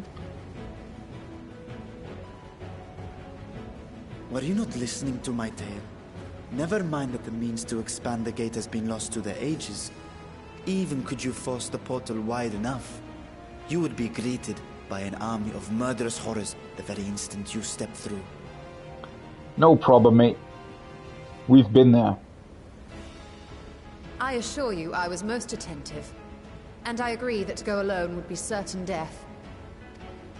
But if I were to bring along one who has already braved the 13th, and humbled the Cloud of Darkness, well, I imagine my chances would be much improved. Very true. Count me in. So much for taking it easy. We still have a score to settle you might say that. with the Cloud of Darkness. Was she with us? I don't know. Once again, I put my life in your ever-reliable hands. That said, as much as I would like to march straight back to the Voidgate, there is the small matter of being unable to open it without the Satrap's personal authority. What was that look? As I've said before, I will grant you and yours any boon you choose to name, provided it does not endanger my people. I mean, that's reasonable. You have my word that we will take every precaution. Not a single Voidsent will be allowed to threaten Radzatan, assuming we manage to expand the portal in the first place. You have a plan. Actually, I had hoped you might help us with that. I presume the alchemists you retained supplied you with some explanation of their methodology. That they did. House Daimir was overseeing the project. Daimir. Ah, yes. The family associated with the great work.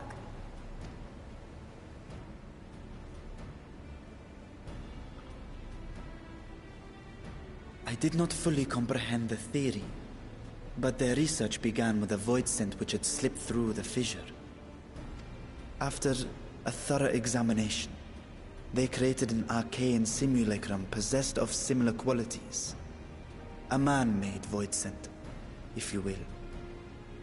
It was apparently indispensable in their efforts to enlarge the gate. So they potentially... Maybe... So, if the bodies of the Void Center left behind on the 13th, maybe you would be able to trick their body into thinking that an artificially created Void Scent is actually the real thing, right? And if you sort of send it back through the gate, maybe that artificially created Void Scent will try to get back to its original body, but it's artificial, right? So, I mean, maybe at the end of the day, that doesn't even really matter, but if you do that over and over again, maybe that expands the portal or something, because it just creates like a more stable connection if you constantly send things through. A man-made void scent.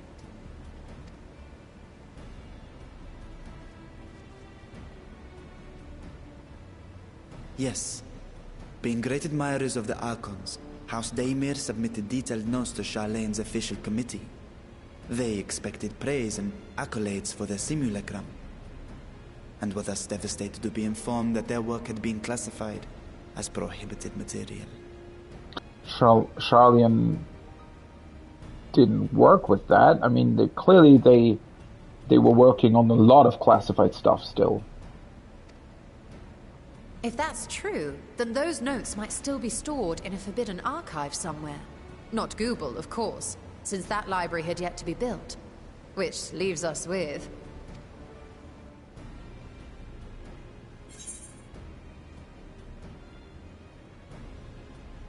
The restricted section of Numenon was already a thing, right?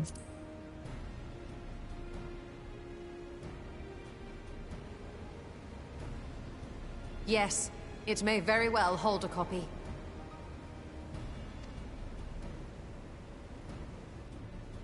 In which case, I say we head directly to Charlene. Once again, a library. I do very much like how much they're bringing up actual libraries. Unless you anticipate needing help to reach the high shelves, I see myself being of little use. Go on ahead. I still need to find Mirad and tell him about the Kalzal Foundation. You go on and do that.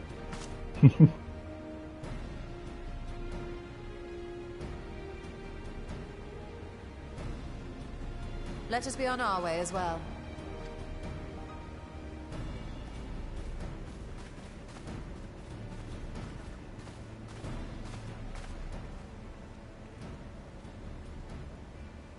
They are resolved to venture into the void. Do I sit idly by?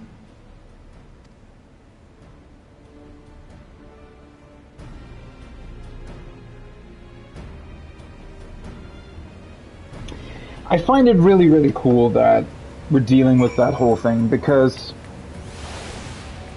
I mean, clearly the 13th had been such a big theme throughout the entire game that at some point we just had to deal with it, right? And now that we know so much more of what it actually is and how it came to exist and all this other stuff, it was very clear that eventually we were going to deal with it. And I very, very much like that it seems to be the first thing that is now our new adventure. I very much like that. That being said, one thing that I find a little bit curious, I mean, I know that the role quests with the Shadowkeeper and everything in Shadowbringers are optional quests, but not only are we, as the Warrior of Light, a prime sort of study object, since we are able to traverse the rift very stably between the source and the first, but yeah, I mean, Unokahe is a big figure in terms of the 13th, right? Kind of strange for us to have to deal with 13th and not mention that at any point. I wonder how they're going to do that. I wonder if... I mean, honestly, they would kind of have to force you to do all of the Shadowbringers role quest stuff as a prerequisite for a future MSQ part, right? I actually hope that they're doing that because otherwise, I mean, they have to bring that into it somehow, right?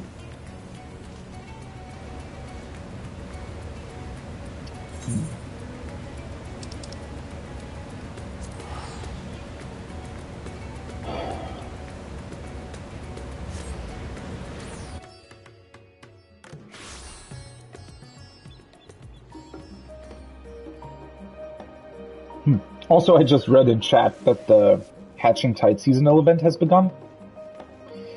Maybe I'm gonna do that tomorrow as well. We'll see. As I said, I still have to do so much other stuff. If we were to enter Numenon's restricted archives with a minimum of fuss, then we must secure the permission of the Forum. First, however, we shall need to enlist the cooperation of a member to broach the matter on our behalf. Who do you think might be inclined to assist us? No one springs to mind? What a Skolak Monteshane. He did come to Graha's defense during the inquiry, after all. 'Tis settled. Let us head to the phenomenon and see if he's willing to help us once more.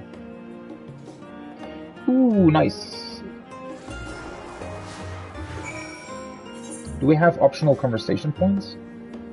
Oh, well, 1. Though, to be completely honest, right? Since we were the ones averting the final days, honestly, I feel like every scholar that we ask something here in Charlian should help us, right? If I was pressed to name our allies in the Forum, Skolak Monteshane would certainly be at the top of the list. Hopefully he agrees to aid us with our request. Yeah, I mean...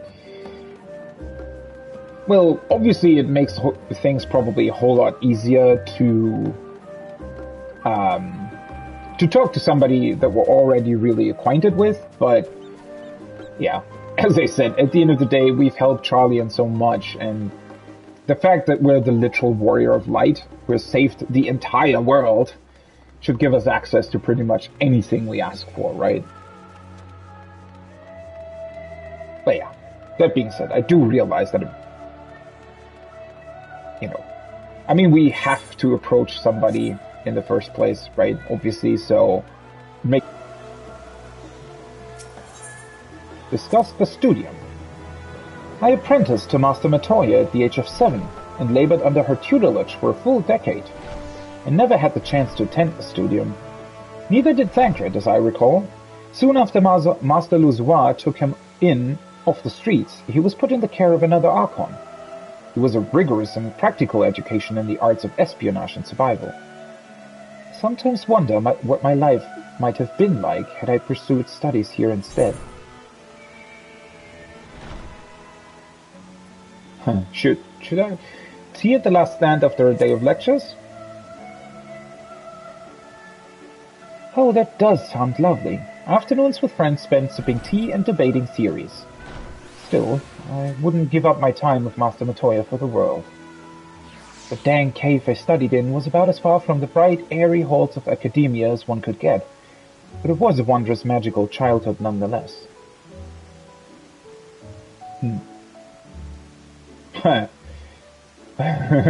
One thing that's been pretty interesting for a lot of people is how old is Ishtola, actually, right? I mean, I think at one point he has claimed to be 23. I wonder if there is information that we could find that would pinpoint us, because, I mean, So if she is in fact 23, then it's been 6 years since she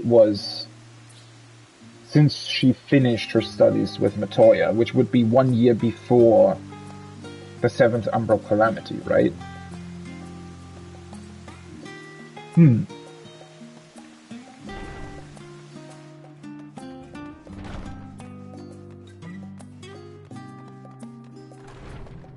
Wait, what you're saying is on the other side this time around?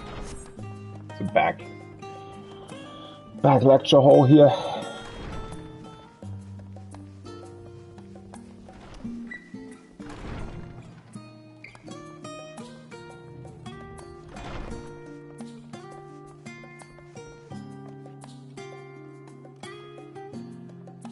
It's a cute snake. Huh.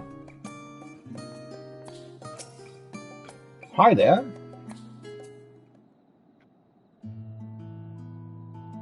Ah, visitors, and quite esteemed ones at that. What may I do for you? Pray forgive the intrusion, Scholar. We were hoping you might help us secure permission to enter Numenon's restricted archives. Oh ho! No further forays into the stacks this time, eh?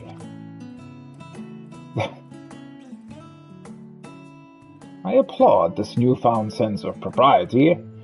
In all this wide world of comparative serenity, what so compels you to disturb a vault of forbidden wisdom? Oh, we're just trying to summon the Voidgate and, nothing too dangerous.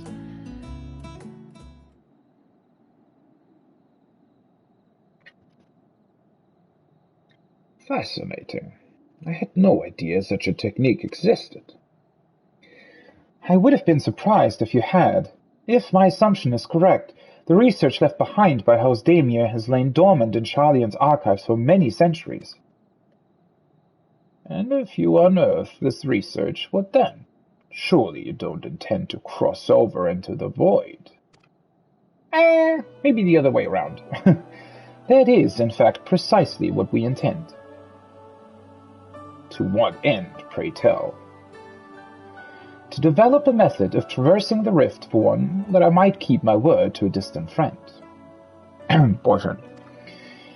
Sentiment aside, I have journeyed to the end of existence. I have heard, felt, and thought endlessly about the truth of our world and the echo of its future. And yet I want to understand everything, to unravel it all down to its very last secret. What scholar worthy of the name wouldn't force open a Voidgate or two, if a grand revelation was the promised reward? Ha ha! Marvelous! An audacious proposal worthy of Master Matoya herself.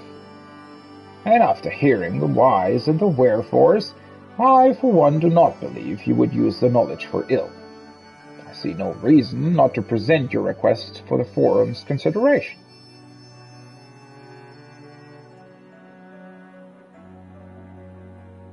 Although your petition would be better received if you also had the support of another well-placed acquaintance.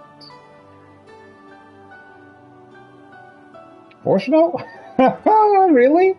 Why, Master Fortuno, of course. He can hardly ignore an earnest request from his dear children's most treasured comrades. I was hesitant to approach him directly, but there is no denying that having Master Fortuno on our side would tip the balance in our favor. Very well. We will pay a visit to the Levelier estate and plead our case. One last thing before you go. I would consider it a personal favor if you might share with me the discoveries you make in the void. My appetite for knowledge is every bit as insatiable as yours, I'd wager, so if you could see your way to indulging an old man's curiosity. Of course. Of course, Scholar. You will be sure to pass on any revelations.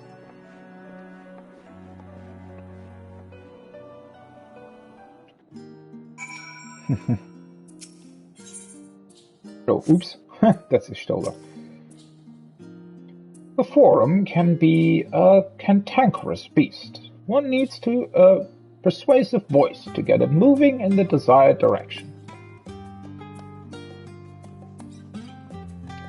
Though not gonna lie, I do find it just a tiny bit insulting that the literal Warrior of Light just doesn't get unrestricted access to their fucking library. But, I mean, I understand the forum's workings. And in a way, you know, it makes sense when you think of this place as sort of the quote-unquote ultimate democracy, right? Comparative to the old Greeks or something, right? The ones that actually came up with democracy.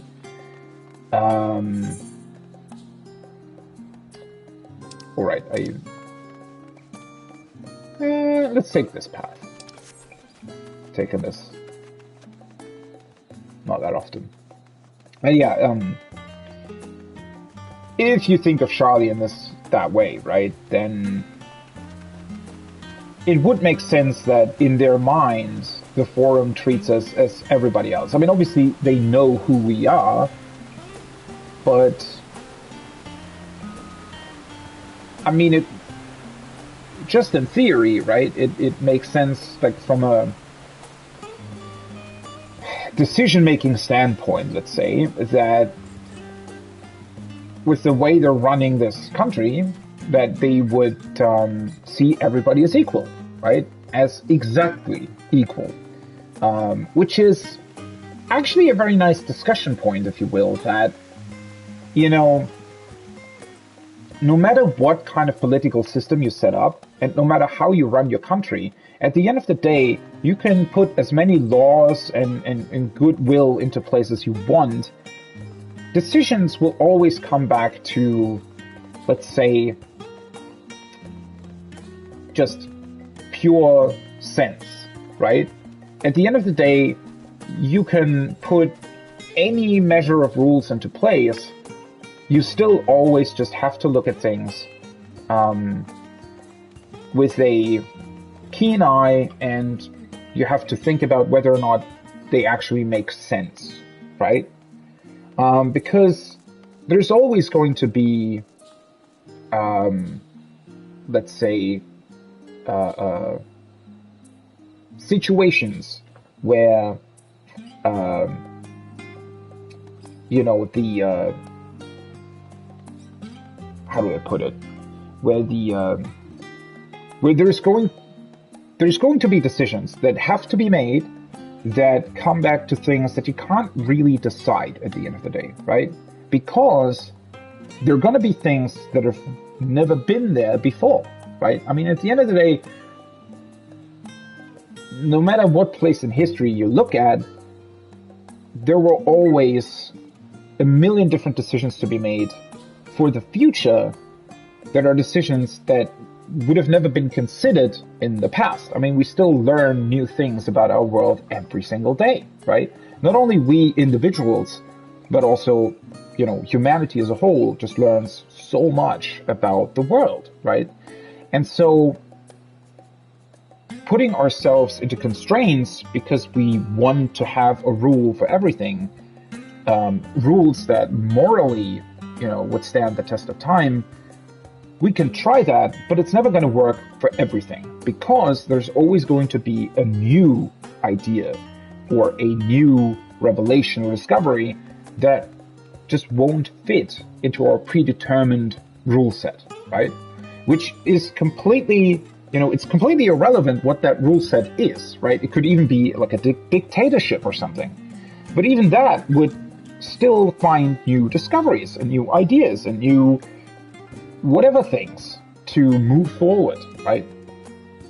And so you always just need people there who have a clear mind and like a basic concept of morality that then allows them to draw new conclusions and new ideas and rules for these new discoveries that have been made, right? And so, you know, what I wanted to bring this back to is that the forum looking at everybody equally makes sense from their perspective of how they view rules and how they run their country.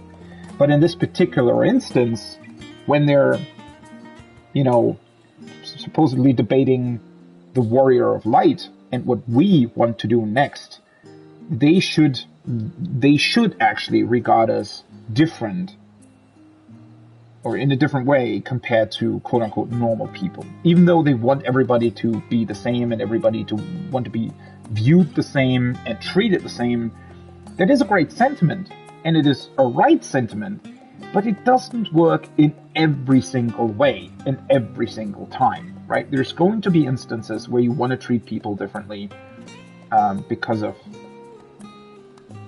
special circumstances, right?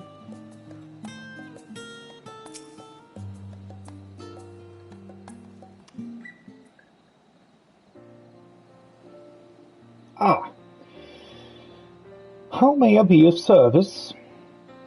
We've come to speak with Master Fortuno. Is he home by any chance? Yes, the master is in residence. I shall inform him that he has guests.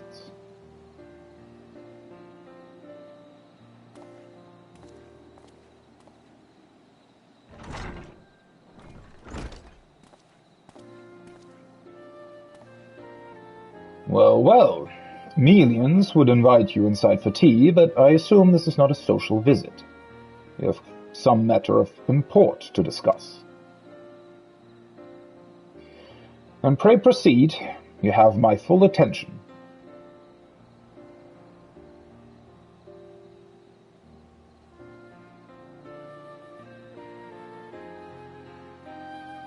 Still wouldn't say no to the tea, though. Well, I suppose I should praise you for following the proper protocols this time around. Scholar Montaigne expressed much the same sentiment. I assure you, will not attempt to circumvent the Forum's authority again. Unless it is absolutely necessary, of course. Of course. You do understand that the restricted archives are restricted for good reason, yes? If no pressing need exists, then why risk the consequences of employing this forbidden knowledge? For a brother who misses his sister. She was his guardian and his friend, a selfless hero who crossed the rift between worlds to save her homeland from horror and suffering. But the brother has given up on thoughts of reunion. He spends his efforts elsewhere, watching over a people yet healing from the flames of the final days, loyal to his duty while betraying the longing in his heart. 'Tis no vital mission, perhaps, reuniting these siblings, but it feels a worthy cause to pursue all the same. As one who feared losing his own loved ones and spent years in research to prevent it, surely you appreciate how painful such a separation must be. That's a very good way to approach the subject, Stola. Reflections are still very much a mystery to us. Offering to share your experiences in the first should constitute a fair exchange for our cooperation.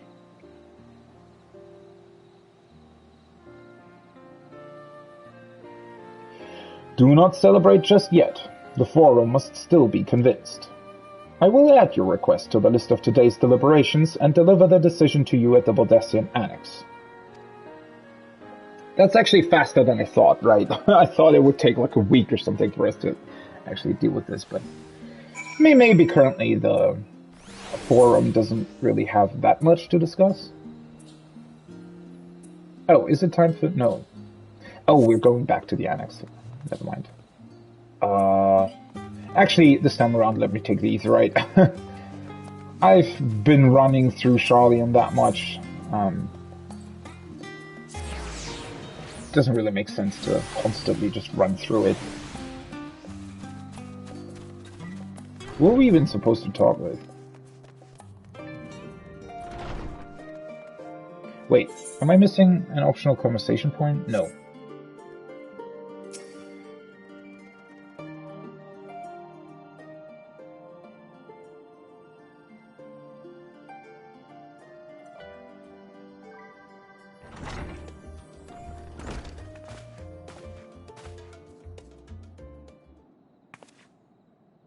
So, what did the Forum decide? To put it bluntly, Master Matoya has burned some bridges here in Charlian, and salted the earth for good measure. when it became clear that her student was the petitioner in question, well, a few members voiced their discontent. Then the chamber was reminded, in no uncertain terms I might add, of the incredible debt we owe to you and your companions. Yeah, well, thanks for that. Should be obvious to everybody, but okay. I think Forshno did... yeah. Did a little off for us here. That served to silence the grumbles and stiffen a few spines, and it was agreed that allowing you entry to the archives was the least we could do in return. That is wonderful news. Thank you both for speaking on our behalf. Yes, well, as I'm sure you are aware, this permission was not extended lightly. Forbidden knowledge is to be treated with the utmost caution, and there will be repercussions if it is not. I wish you well in your... Ever the same, that one? Uncompromising? Aye.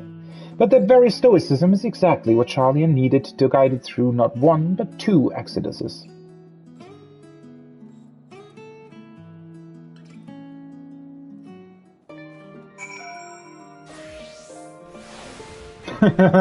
There's a person called Such Devastation.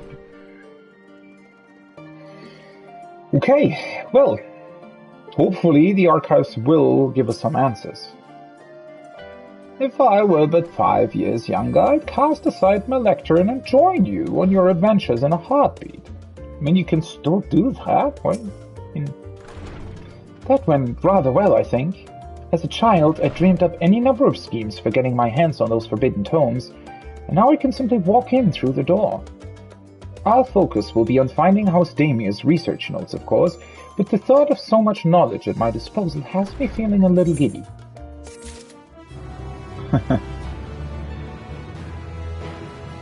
Can definitely understand that. Restricted reading.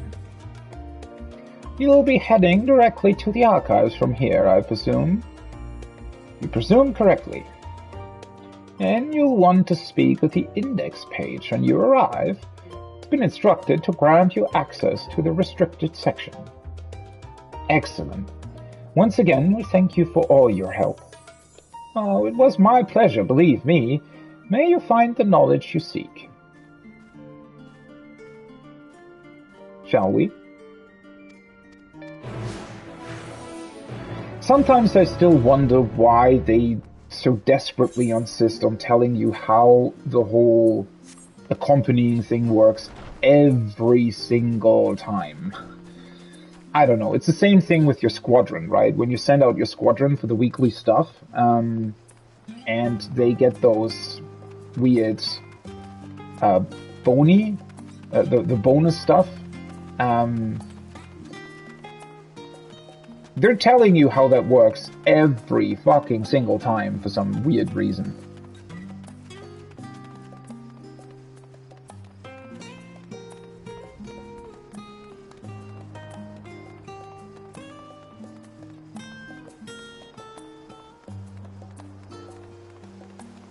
Wait. Oh, oops. I don't need to run to the studio. I was just confused. Wait, what? Isn't this where I'm supposed to go? But no, obviously we need to go to the fucking library. That's what we came here to do.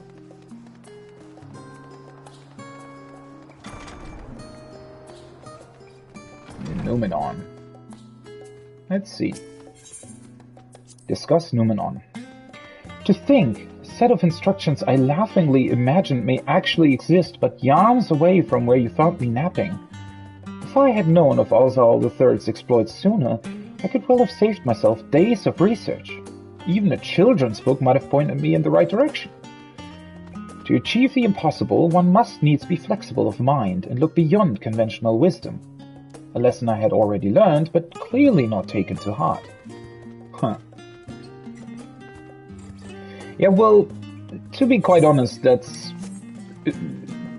You know, the biggest problem with those kinds of lessons is that you can learn them, but actually knowing when to use them is a different thing altogether. Also, I hope my stream's been fine. I think my bitrate has been taking a nosedive the entire time, but... oh well. Hopefully it's fine. Archon is Stoller and guest identified. Do you wish to proceed into the restricted archives? We do indeed. Follow me if you would. Watch your step, and please note that the use of naked flames is discouraged. Yeah. Okay. Sure. Oh, isn't this the Google Library? Wait, is it? Google Library hard mode, maybe music?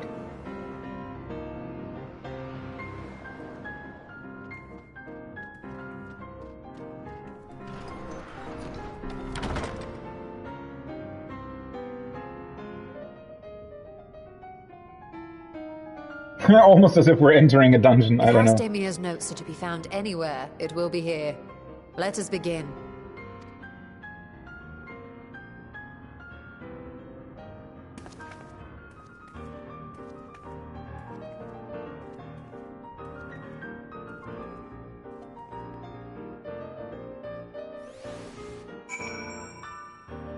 Ooh, we actually get to look for them? I like these weird round bookshelves here in the middle, right?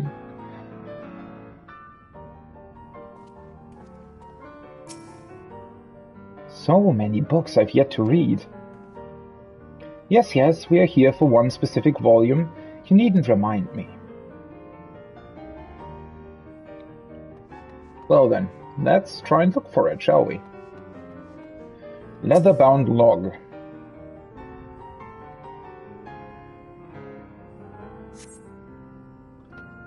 Epiphanies of House Damia. The following pages detail an advanced method for manipulating rift-spanning apertures as devised by Nuashon, the ninth patriarch of House Damia. We present these research notes to the faculty of Sharlayan Studium as both a token of our friendship and an expression of our boundless admiration. You appear to have located the forbidden volume you seek. Stoller will need to make the final confirmation. No! I wanted to look at the other ones as well! Oh, fuck. I didn't know this was the right one! Oh, well. I'm sure I'll find other people who've done, who found the wrong one first. Have something you'd like to show me, do you? My apologies. I flipped open but a single book and was completely absorbed by the contents.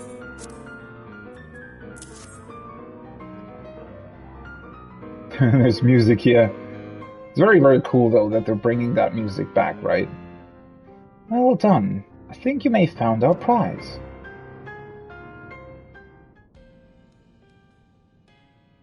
And now it's the other Google Library music? Ah, very cool. Yes, the ether signature is unmistakable. I've felt the traces of House Damia's resonance many times at the Great Work. Time to see what all the fuss was about.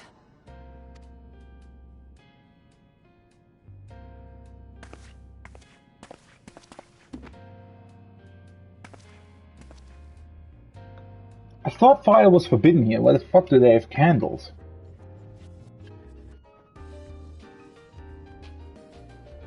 Also, you would think that they would employ some sort of fire-absorbing magic here. Ooh. Oh, we know those things. Among the ranks of the Void Sent, there exist entities with the power to call forth their brethren from beyond. The species known as Atomos, however, is uniquely prodigious in this regard. Are you kidding me? That is actually what is said on the left. Like, that's actually what is written there. Also, my assumption with the wormhole was kind of correct, wasn't it? That bottom drawing there, I think they literally work like a wormhole. So the Atomos are the things that are being employed to bring things over, probably? Or rather, is what they utilized in order to do that? I fucking love this drawing. Holy shit. That is so awesome. From its distended maw, it can expel an endless procession of void-born creatures. A talent which sorely tested the Radiant Host in its battles against these abominations.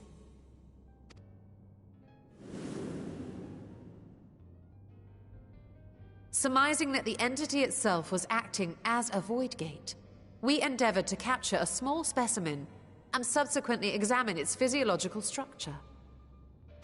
Our findings revealed that the Atomos had absorbed a planar fissure into its own flesh, which it could expand at will into a functioning gate. What the fuck? Okay.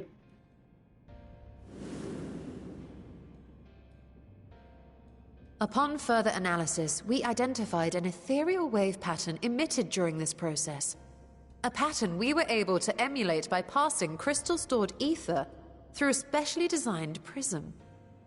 Holy shit, this is getting very specific. I love this. Holy fuck, is this cool. Okay. Okay, so they're essentially emulating the waves that the Atomos uses in order to manipulate its own Voidgate. We proceeded to embed said prism into an arcane simulacrum, thus completing what we have dubbed our artificial Atomos. Actually sounds quite straightforward, to be completely honest.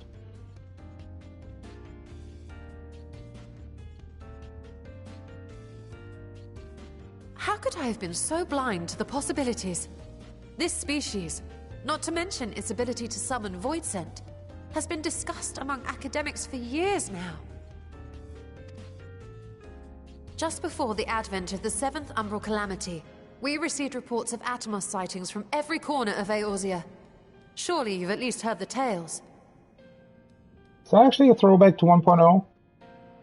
Is that a thing? And still, House Daemir went and built a mock Atomos of their very own. I'm not surprised the Archons consigned their work to a restricted archive. 'Twas no easy task, but at last we've unearthed the volume we've been searching for. So are we going to do the try and do the same, or what?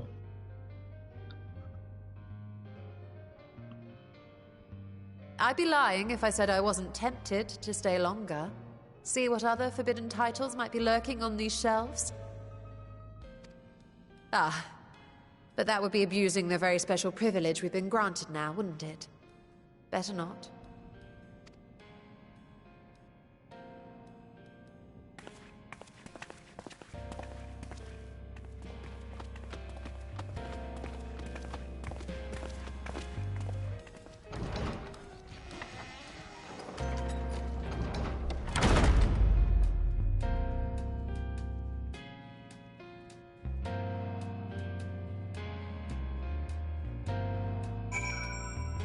Oh, we've gotten, I think, a new entry for our Unending Codex.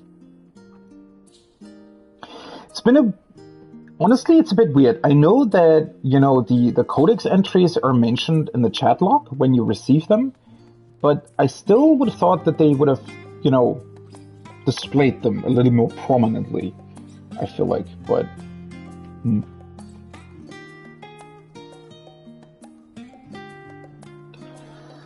Okay.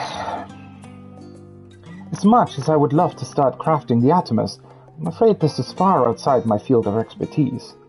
Fortunately, we know a Harnish alchemist who would be delighted to involve herself in our House Daemir project.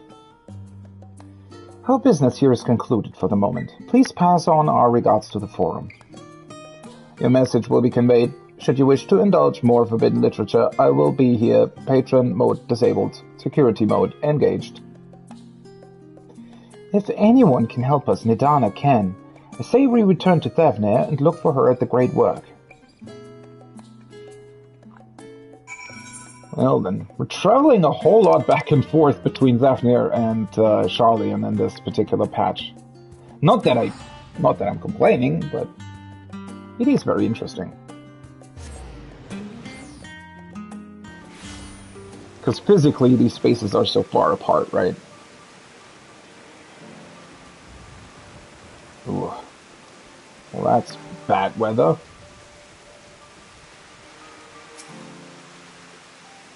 All these shallow? Wait, isn't there an H missing? Sleep-deprived faces. No, sallow. No, it's right. Oh, whatever. But their eyes still burn with fiery zeal. Some things never change.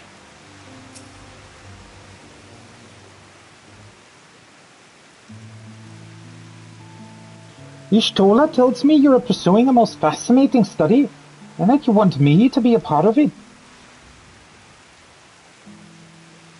I have no doubt you will be interested. This research log should speak for itself.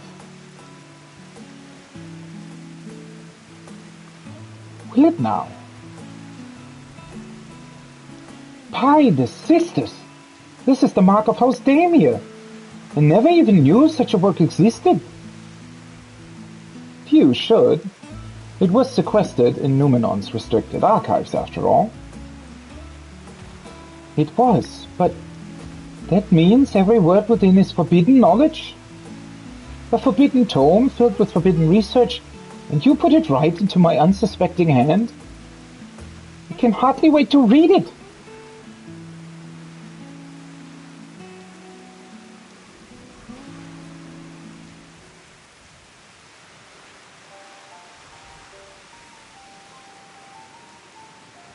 To think that Demia were developing such marvelous techniques so long ago. How many innovations have been lost over the centuries, I wonder? Now that you've glanced over the notes, what say you to helping us build a new mock Atomus? I say yes, 1,000 times yes. Work on a Demia project that had even the redoubtable scholars of Sharlayan trembling in their sandals? No alchemist of the great work could resist. You are a woman after my own heart. Oh, I suppose I should ask, what do you mean to do with this big mouse simulacrum once we've built it? So, there is a secret Voidgate, and it's sealed in the ruins at the bottom of the Bounty? Today is a day of revelations indeed. You know, one thing that I just realized. There has to be a reason as to why Emmett Selk thought that it was important to tell us this, right? Now that I really think about it,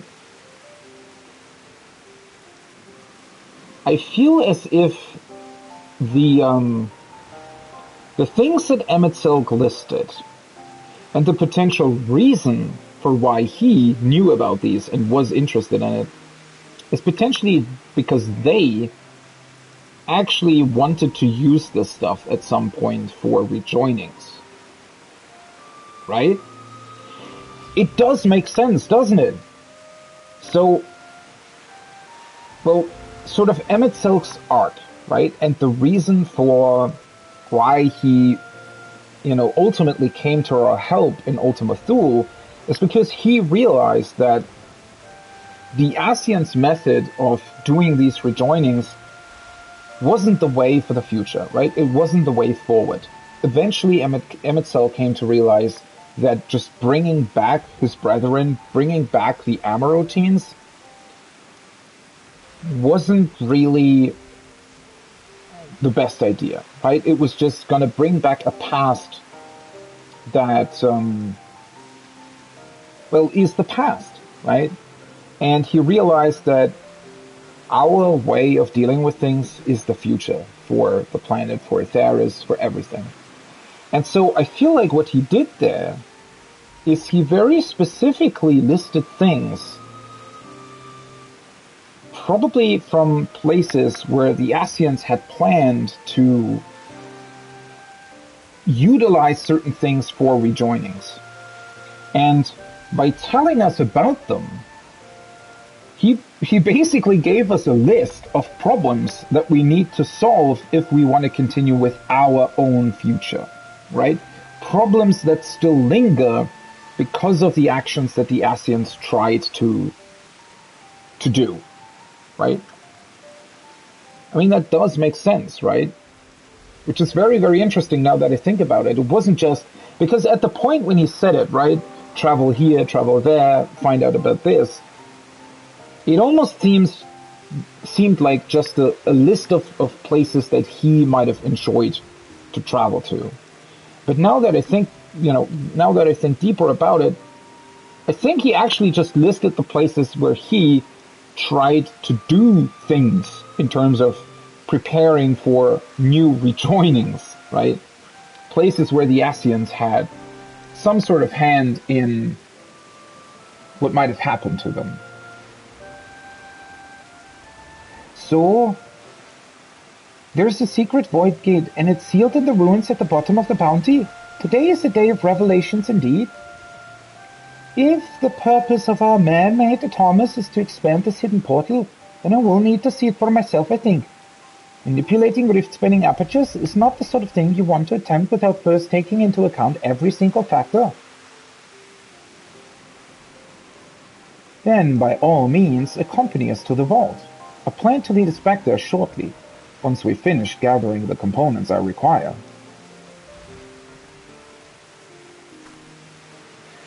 Sharlayan's markets provided the raw, aquamarine and pure water crystals, but I might need help obtaining a small quantity of astrally infused water. For such a liquid, you need go no further than the font of Maya.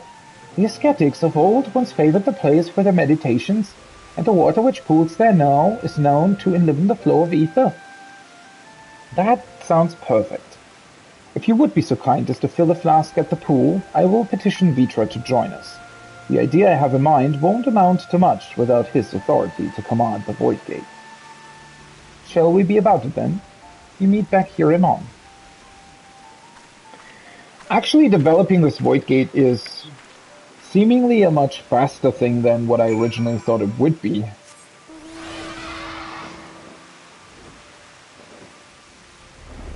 Right? I thought this might actually take like another patch to be done, but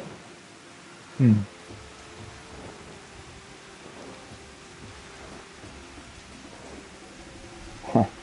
What is this rain? Holy shit.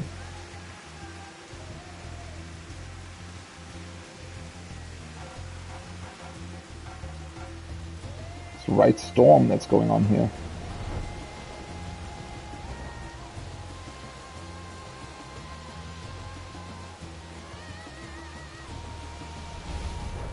Oops. Ah! Astrally dense pocket.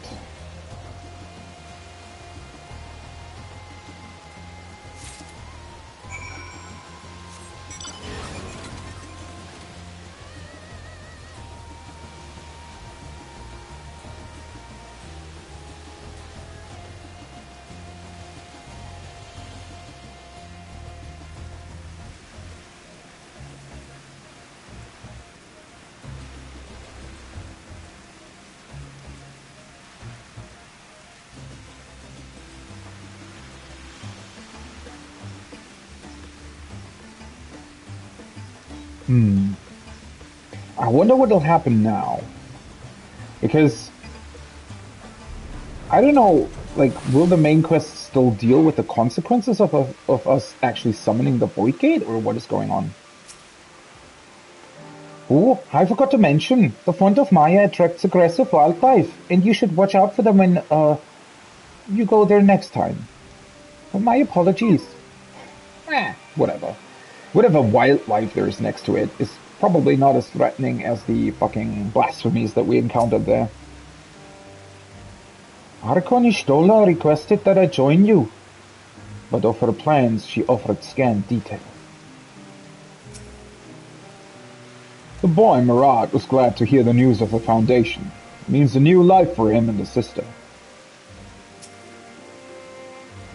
Do you have that flask for me? I do indeed. Yes, this should suffice. Thank you.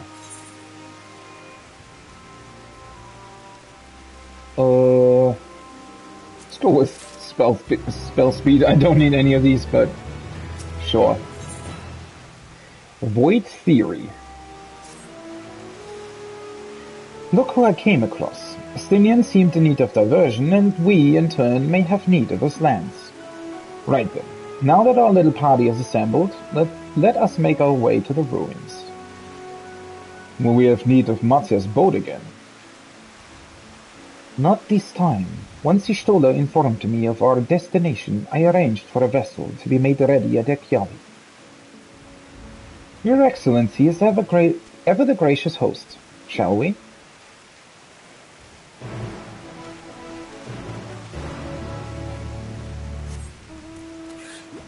Okay. I really do wonder what will happen now.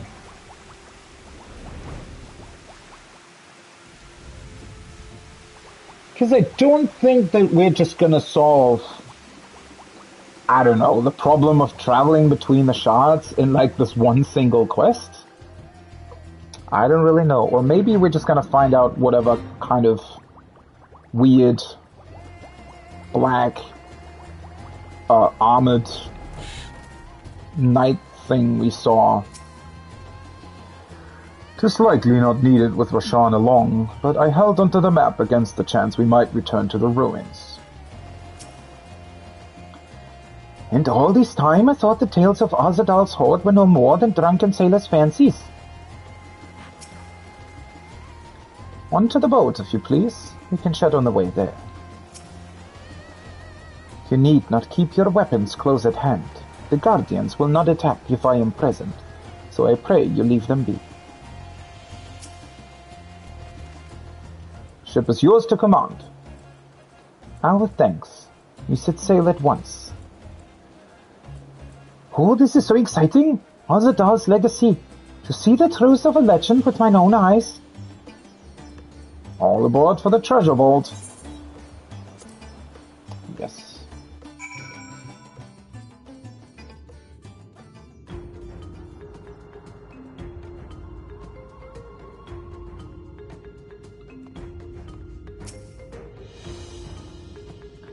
Poor Vitra. He really should have spoken with Estinian before we left. I shudder to think what we've cost them in terms of construct materials. I thought we cleared this place of constructs the last time we came through. It seemed a few stragglers remained. Well, I mean, we couldn't possibly have known that this place was connected to some treasure vault that Vitra actually had tended to over the last centuries, right? He laid waste to them ere I could utter a single word. Oh, Estinian just killed a bunch more, even though they... of course he did.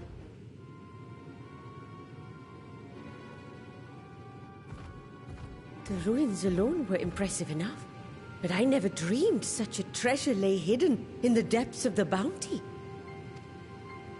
It may have been helpful to know this device existed, Your Excellency. My apologies. The gate was a secret I shared with none but my closest advisors. I feared for what might happen should those with ill intentions learn of its existence.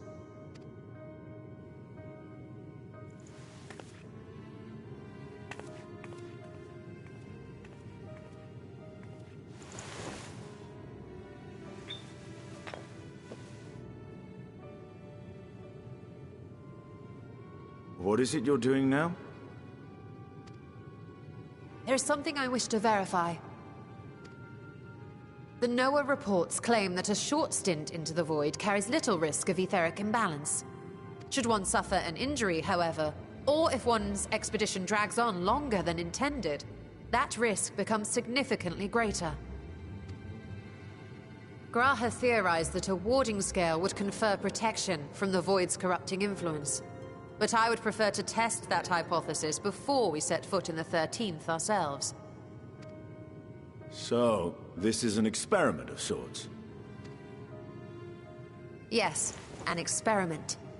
Tell me, how would you go about testing the efficacy of the warding scale? I mean, we just send something in. We can just send in the scale itself, though, right? Technically, with, like... Might as well go myself. I mean, wouldn't it be enough to technically take a crystal, like any kind of aspected crystal, wind, water, whatever, and just throw it in there together with the scale, and if the crystal doesn't turn into void, then it would work, right? Maybe send a familiar.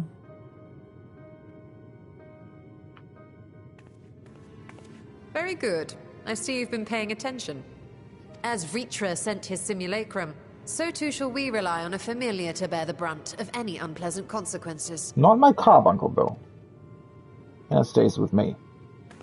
Could send the chicken nugget, maybe. Now, a lowly imp can navigate a fissure, no matter how narrow. Which means an arcane entity of similar stature should be able to manage the same. Let's see what she comes up with. I hadn't wanted it to come to this, but no other familiars will do, I'm afraid.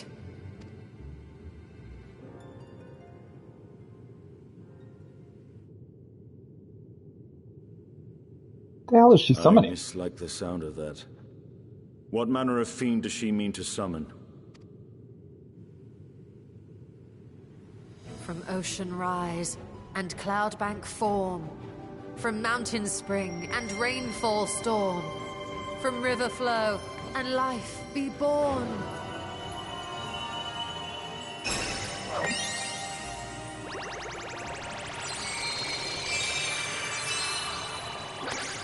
Water, water, froth and foam! Oh no.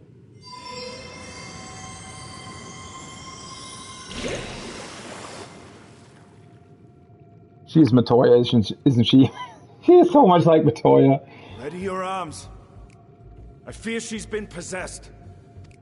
Calm down, Oh, Estinian. come now. That was adorable.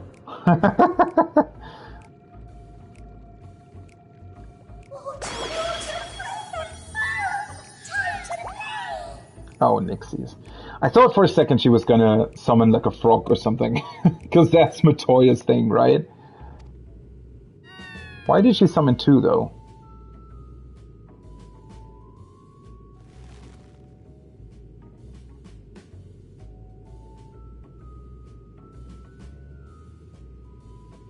Though not my first choice. These familiars I conceived of as a child have the best chance of fitting through the gate. I only wish my younger self had considered a more dignified ending to the creation ritual.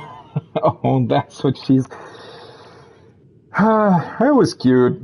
Don't worry about it. In any case, these two should serve as well.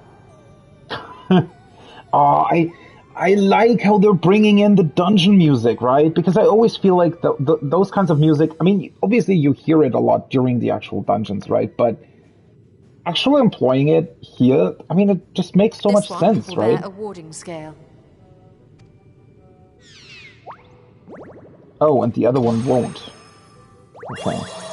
Now I get why she And when they return from the summoned 13th, two. we can observe how the talisman, or absence thereof, has affected the progress of the Void's corruption. If I could impose upon you to open the gate. Your Excellency? Oh, the poor little fellow, the one without the scale. Yes, of course. But, I mean... We should also be wary of void scent slipping through while we conduct our experiment. Estinian, you are to keep Nadana safe from harm. As you say. You had best be on your guard as well.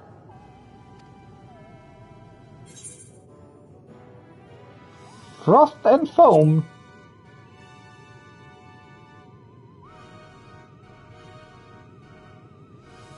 Oh, are you volunteering to join the Nixies? I could shrink you down, you know. You already did that once. You already were a frog at your... Let us begin, shall we? Your disposal, so to speak.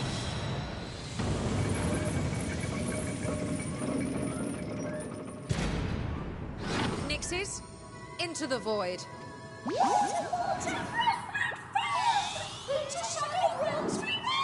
Do they have to rhyme everything? I mean, I get that it was their creation ritual, but why would they keep doing it?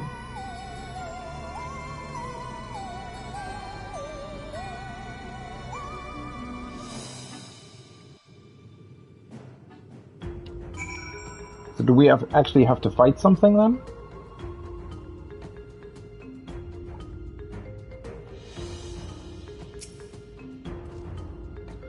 I struggled to picture Ishtola as a little girl. Easier to believe she sprang fully formed from one of Master Matoya's cauldrons. I get the sentiment, yeah. Sister, save me. I will never see Ishtola the same way again. First and form indeed. Every time I come here, it reminds me of the dark portal above the Crystal Tower, and the final lash of Azdarja's tail as she plunged into the void. We need to wait for a time to ensure a meaningful result. Be patient and keep watch for any intruders. I guess I need my carbuncle after all?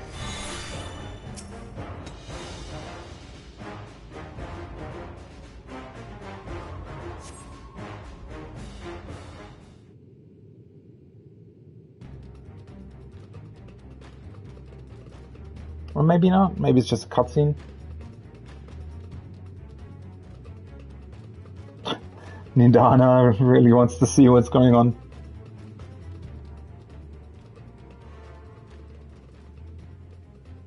I think we've waited long enough. Nixies, return to my side. Well, one of them is probably going to come back being a void scent, more or less.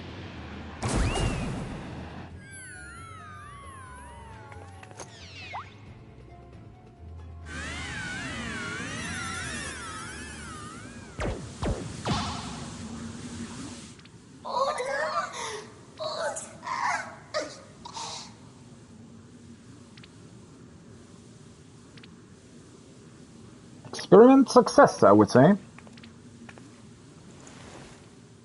Thank you, little one. You did well. Oh, the poor thing. Its essence has been irrevocably warped.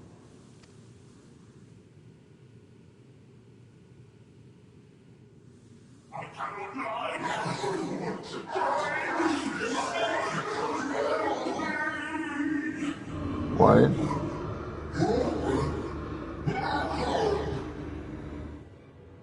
We're out of time. I must reseal the Voidgate.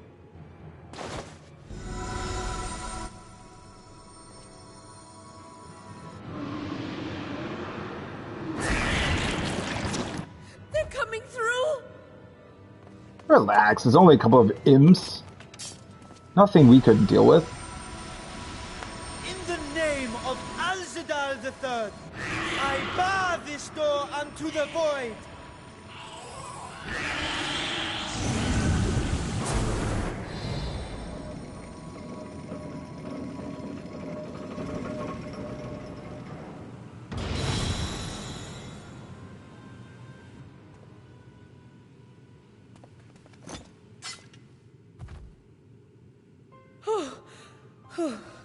Well, that was a sharp lesson in the dangers of void gates.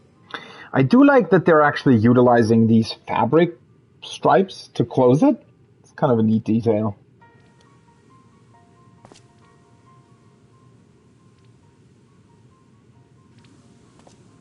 And what of our experiment? I'd say the results speak for themselves.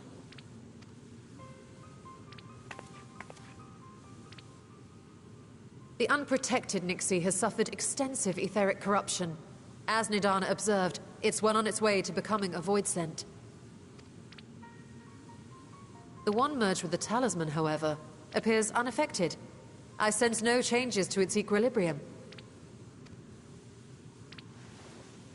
Rest now, little ones.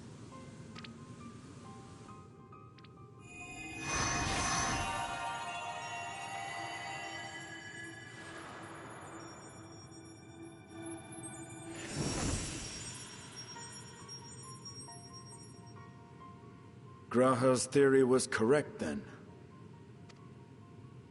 So it would seem. But while our second familiar was untouched by void energies, the talisman itself shows signs of degradation. Okay, so they don't last forever, then? Guess that's good to know. It was, of course, originally designed to shield the soul from primal tempering. It stands to reason that etheric corruption of a different sort would affect it differently. We may need to modify the warding scale's design to account for the 13th's uniquely unstable ether. You've said much of the Void's instability, but my imagination fails me. What manner of place is this broken world?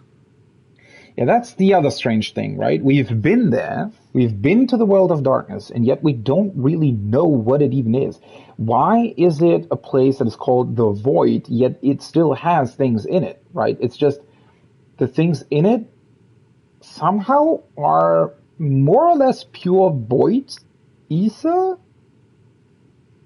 but it's not just empty, right? Like on the first, the emptiness beyond that we've seen, right? The big empty white space where Eden was literally devoid of anything. It was just white stasis ether, right? But the Void seems to be somewhat different to that, in a way. Ah, my apologies. I forget that not all of us spend our days sequestered in dusty archives. The 13th is a reflection of the source that was drowned in a flood of darkness. In Emmett Selk's own words, this tragedy was a result of the Ascians' attempts to force a rejoining. They erred in their haste, and made of that world a useless void. Oh, the music from the world of darkness. You remember Una Kalhai, the unusual child we met during our troubles with the Warring Triad. He explained the fate of the 13th thus. The champions of that ill-fated world used the stone known as Auracite to contain the power of primals. But those self-same heroes were gradually corrupted by the Auracite's bleeding energies, transforming into fiends with an endless hunger for ether. By the time anyone thought to oppose them, Light's strength had grown too feeble, and the balance of the 13th tipped into eternal darkness.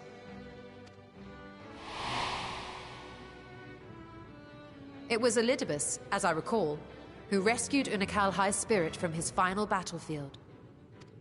But I wonder if there were others whom the emissary saved from oblivion.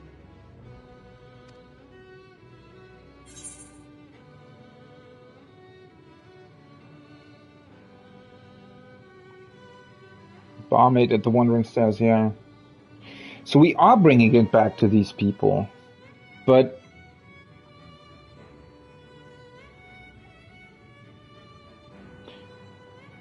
did she reveal to us?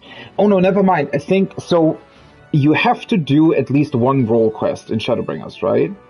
In order to continue with the MSQ. So that means you've at least learned of her destiny, right? More or less.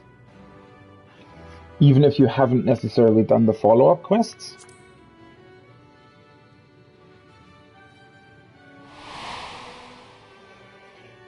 The server, Ciela, wasn't it? And you say she was another of Elidibus's pawns? Correct.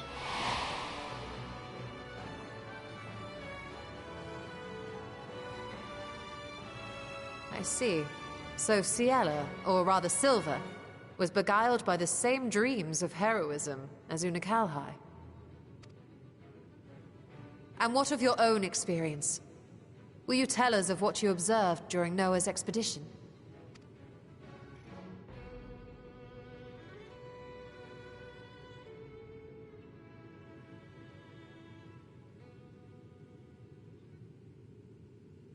I can picture it now. The sunless, Stygian expanse, infested with legions of ether-starved monstrosities. A void in every sense of the word. Well, not entirely. I mean, there's still structures in the world of darkness. It's not necessarily what I would call a void. What you have described in such lurid detail is exactly why I hesitate to encourage you.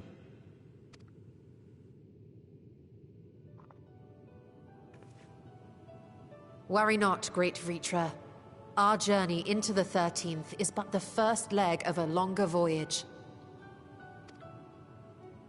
A voyage that shall lead us to other reflections, to new mysteries and discoveries. And I mean to be there every step of the way.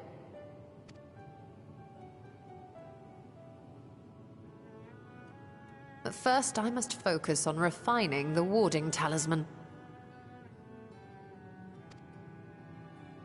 Then I can begin work on constructing an artificial Atomos.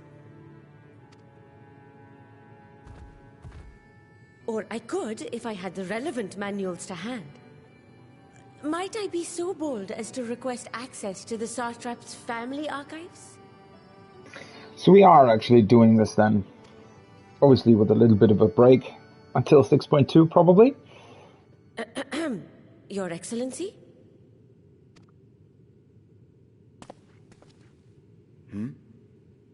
Oh, yes.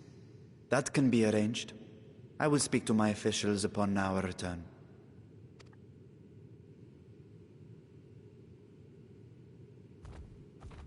We will see you back in the city then.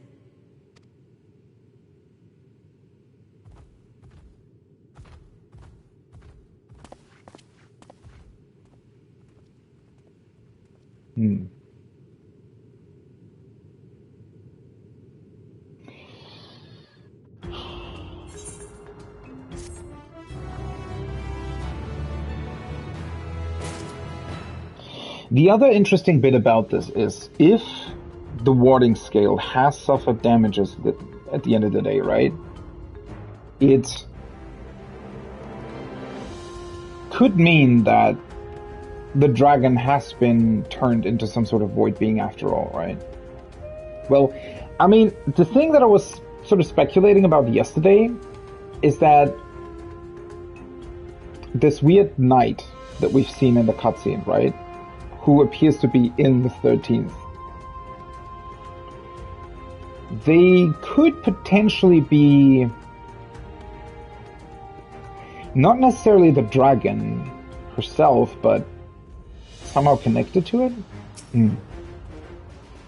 Seeing the Void's terrors firsthand was an experience, but I doubt fear of such creatures is at the root of Vitra's hesitation. Yeah, it's probably more about what Vitra thinks his sister might have turned into, and he maybe just doesn't want to know that, more or less.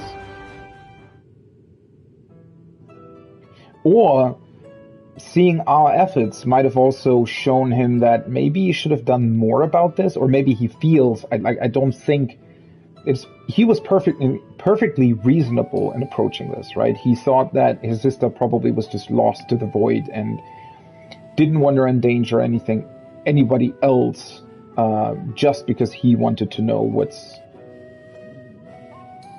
the ultimate destiny of his sister was. But now maybe he thinks that he did something wrong in the past. Maybe he thinks that he should have actually followed up on his discoveries and tried to somehow rescue his sister. Once Nidana succeeds in replicating the Mockatomas, the door into the 13th will be ours to open. Will you be crossing the threshold alongside us? I realize this is more my endeavor than yours. To be honest, I've no interest in visiting the Void myself. Might we discuss this later? There is something I must do first.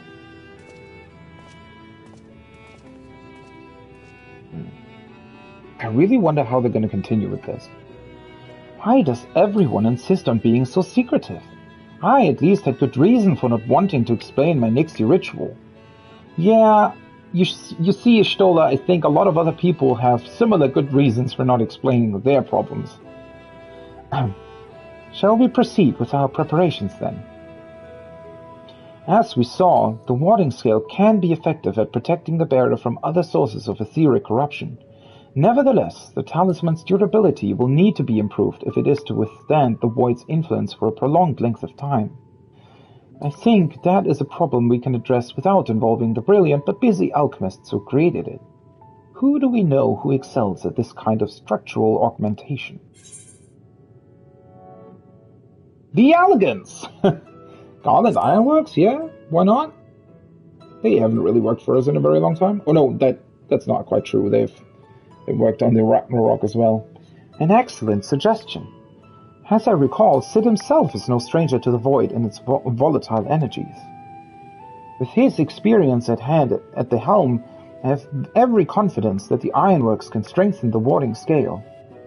Come, let us visit their operation in Rhalgus Reach and commission their best and brightest.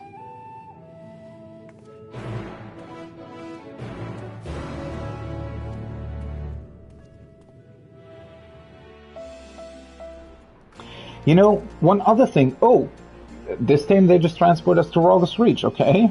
Sure then. One other thing that I'm curious about is if the Omega questline that they're adding in, what is it, 6.15?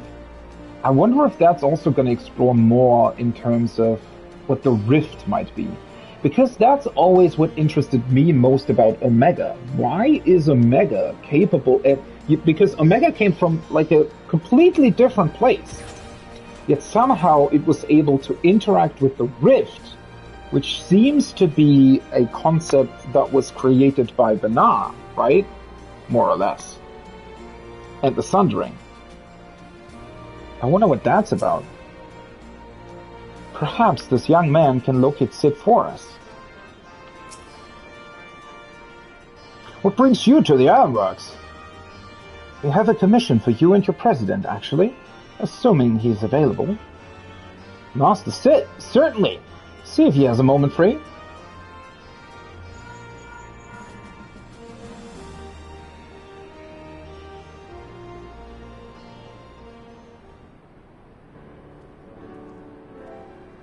Sit, old boy.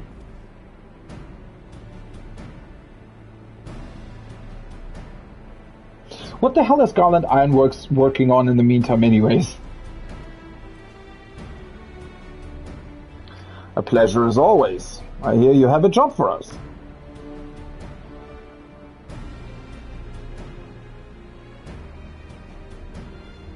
Heading into the void to find a lost dragon. That sounds almost pedestrian compared to your last adventure. Honestly, I don't know if you could say anything that would surprise me after Medion and that bloody mess. Alright, let's take a look at this talisman of yours. You said there were signs of degradation.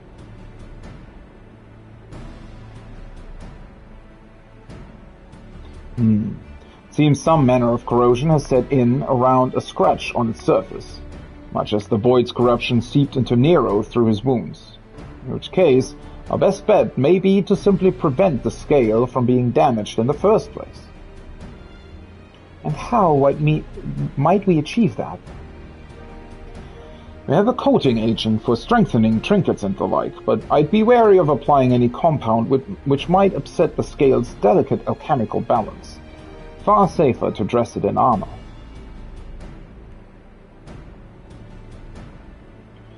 We'll construct a protective casing, one utilizing metal alloys with high ethereal conductivity so as not to impede the talisman's primary function. A suit of armor, as you said. Nero has compiled data on the 13th, so I'll have him pitch in with the design just to be sure. If only it weren't such an ordeal to convince him to follow our safety protocols. I swear, I've never had such a reckless employee. In any case, we may need some time to untangle the particulars. Understandable. We know how busy your schedule is, and the final result will doubtless be worth the wait. Huh. A hard part will be ducking Jessie and her constant barrage of demands while we sneak about doing the fun stuff. We'll see what we can do.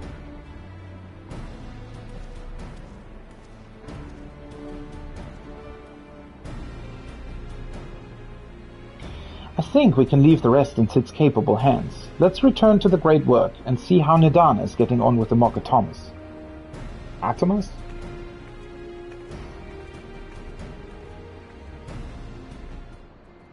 This is all we were meant to do here? Huh. Okay. Back to Slavnia. Sure.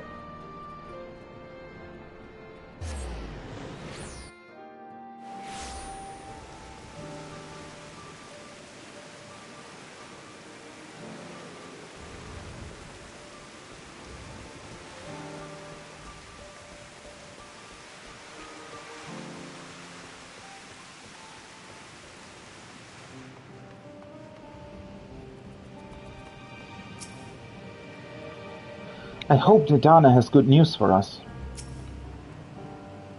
The insatiable curiosity of our alchemists has ever amazed me, though I've largely left them to their own devices since we opened the gate together.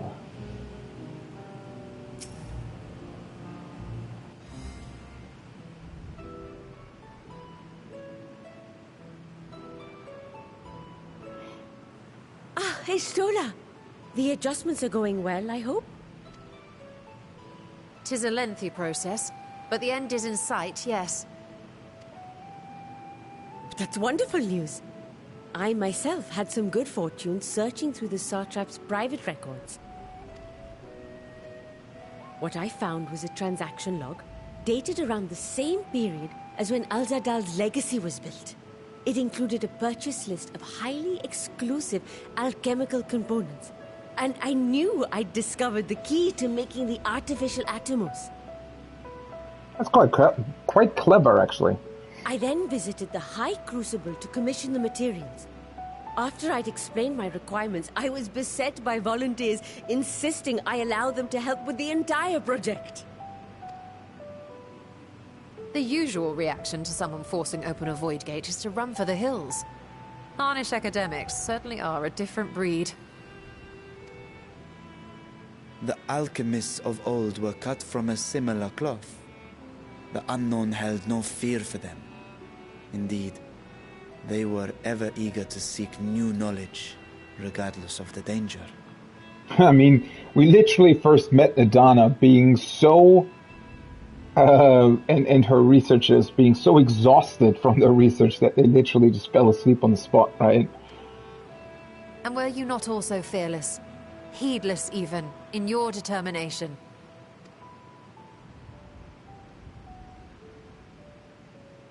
My sire entered his dormancy before I was hatched. And so it was Ashdaya who kept my eggs safe and warm. It created a bond between us. Even long after I learned to fend for myself, I rarely strayed from her side. She was my guardian, my sister, my dear companion.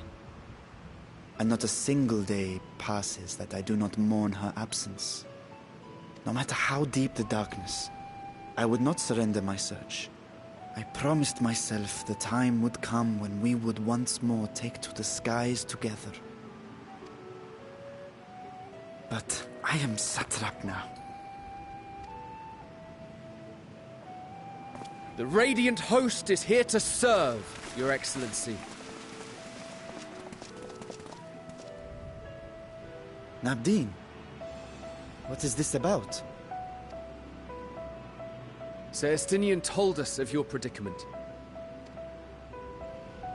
For centuries you have protected Rads at Han, never showing your true self, hiding behind a curtain and living only in service to the people. Your dedication meant more to us than your deceit, and so did we accept you as our rightful ruler. After all that you have sacrificed for this nation, did you imagine we would begrudge you your heart's desire? We survived the final days. We are a strong and proud people. We, the Radiant Host, will keep Thavnair safe in your absence.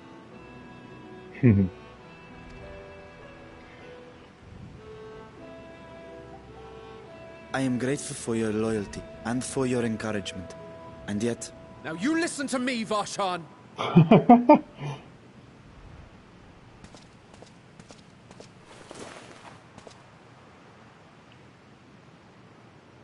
You are wearing that face, after all. As I have told you before, you are a little brother to us all. And if you are family, then so too is your sister.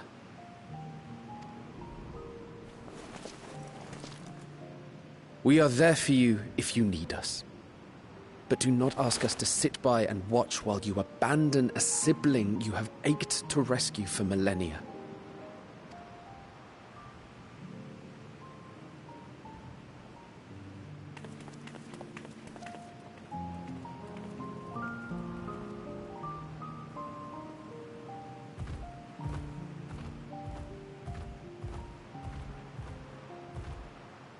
We will succeed in opening the way. It is only a matter of time. All you need do is prepare to step through to the other side. So Vitra's coming with us to the void then?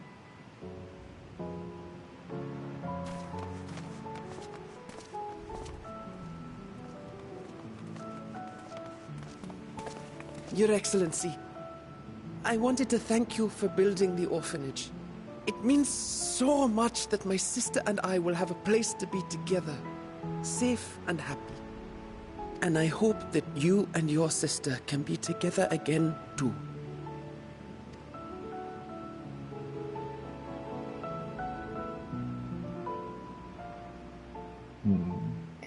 Brilliant plan, Estinian.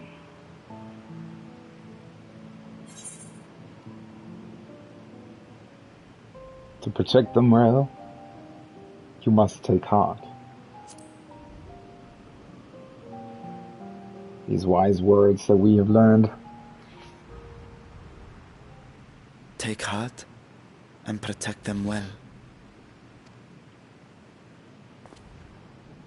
Such were the words I once said to you, and here I stand, failing to live up to them. Not really failing. You just need to embrace them. If my heart is torn, I am fit to protect neither Ajdaya nor Radzatan.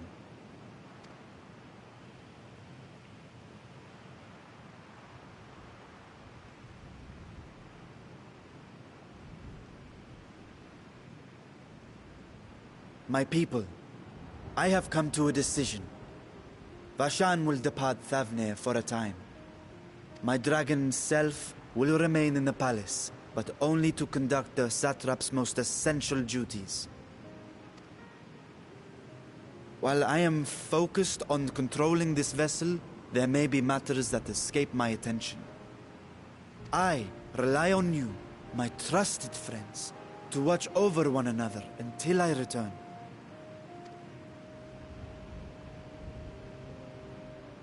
Take care, and fair fortune, little brother. Many tears would be shed should you come to harm. I would not dare make you cry.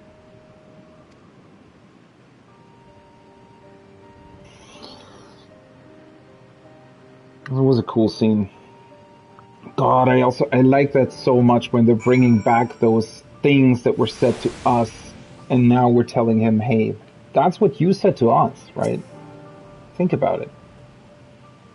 We'll have that autonomous built before you know it. A project like this comes along, we give it our full and undivided attention. Sleep? Who needs it? Oh, that reminds me. I really should finish that other project I was working on for His Excellency. What? What other project? What? Someone needed to give that boy a good talking to. You don't suppose I'll be reprimanded, do you? I did just yell at the satrap. I will not squander this chance you have given me. I will find Ashdaya. Convincing others to follow their hearts is not my forte. I would have gladly let our more philosophical comrades take the lead, had they been here. You mean Oriange? Yeah. You surprise me, Estinian. For a lone wolf, you've shown an unusual degree of, shall we say, involvement in helping Vitra reach this conclusion. To us for the greater good, the worm's thundering sighs were keeping his citizens awake at night, and had travelers believing the palace wrecked by some unnatural storm. Poor Mashan. What of your own answer, then? You seem disinclined to venture into the void. When I was one with Nidhogg, his vengeful thoughts were my thoughts, his endless rage my rage, and the soul-chilling grief he nursed for Ratatoska's death. I would not wish such agony upon a foe, let alone a friend and ally. If there is a chance we can spare Vitra that pain, then I will follow you. Any other former scions we should call her? I'd rather not bother our comrades with aught less than a dire threat to the star. We four should be sufficient for our purpose. Now, on to specifics. Unlike the first, where the flood of light was halted before its devastation was complete, the 13th has been utterly subsumed by darkness. My plan as such is to explore the void in stages, withdrawing to safety after each brief foray. It would be more convenient had we some manner of base camp nearer to the gate itself. One of the palace chambers should serve. Come, let us reconvene outside Megaduta.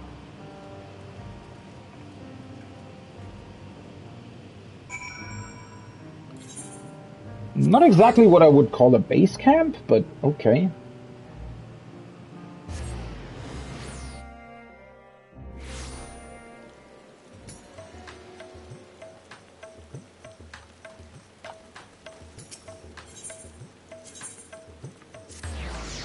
I wonder where this goes. I don't think that...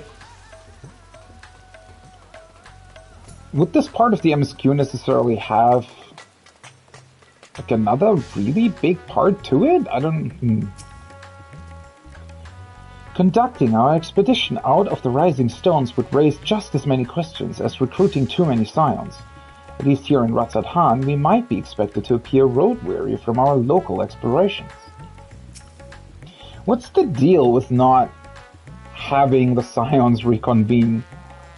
I mean, I kind of get it, but it's also a bit strange in a way. I was put up in a guest room in the palace while I awaited my audience with Vitra. I expect we'll be given the use of something similar.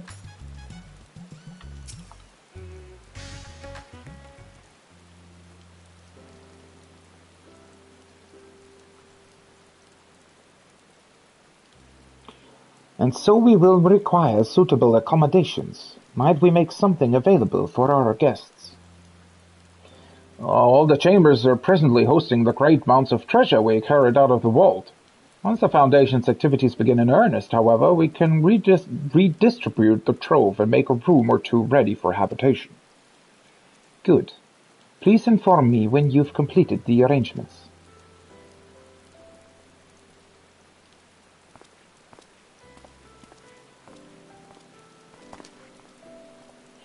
As you heard, we will have you settled in Megaduta in due time.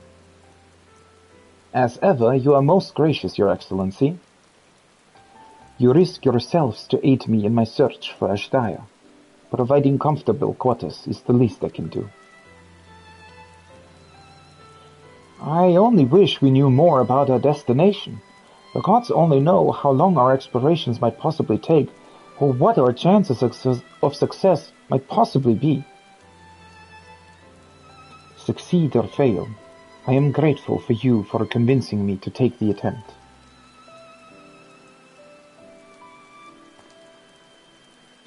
On that note, I will return to the great work and lend what help I can to Nidana.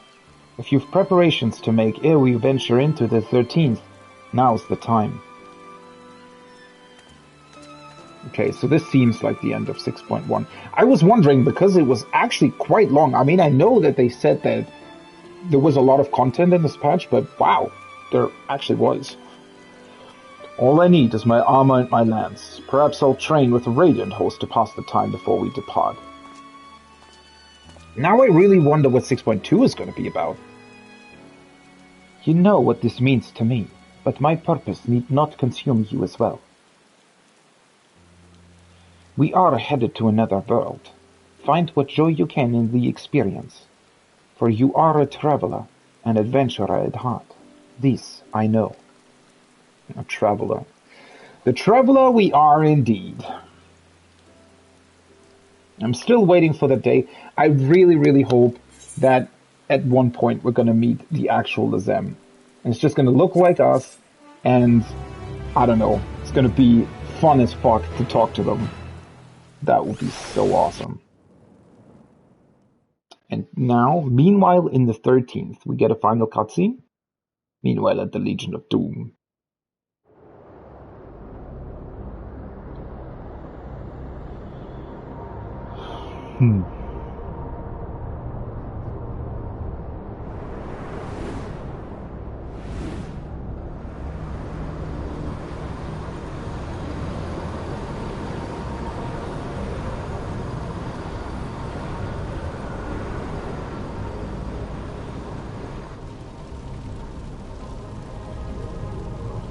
Another Reaper?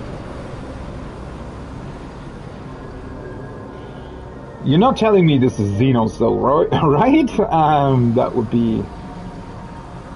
Wait, it's the fucking thing that Xenos called upon though, potentially. Unless I am returned.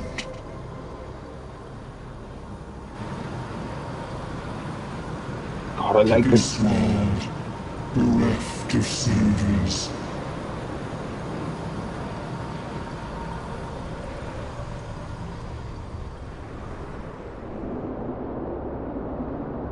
What the fuck is going on?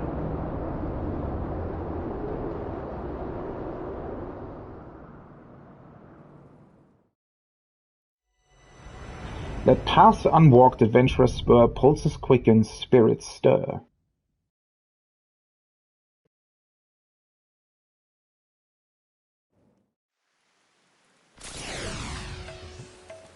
Newfound adventure. So that's it. Okay, so... What the fuck? I'm pretty sure that whatever that, like, what would you even call that? So it's a void scent then. Or not a void scent, but the fucking Reaper void thing that Xenos was using seems to have some special connection to the 13th. And since Xenos is dead, it probably returned to the 13th.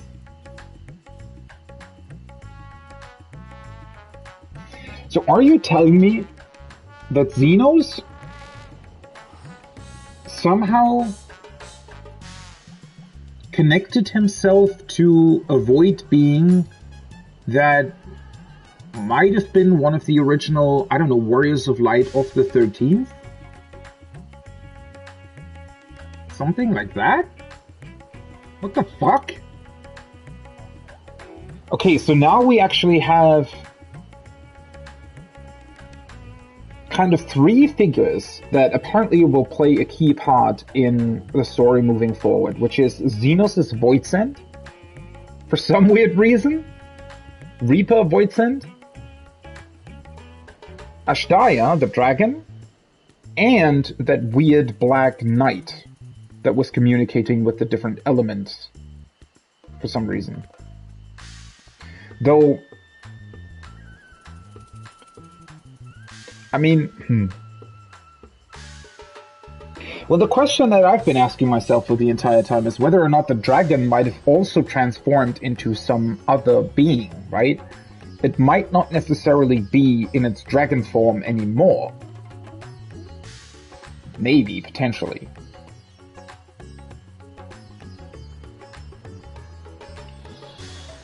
Hoo boy. Okay, this is way more intriguing than I thought this first patch would be. This setup is absolutely phenomenally incredible because they've somehow managed to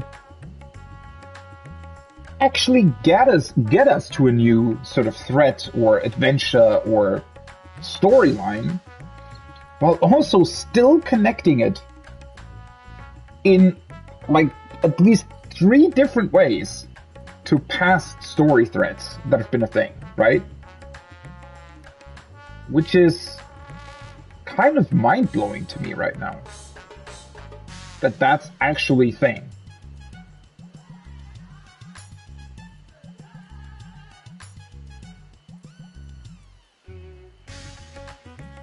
What the fuck? Holy shit, how the hell? Okay, that is absolutely incredible. Absolutely phenomenally incredible to me that how they were able to pull this off.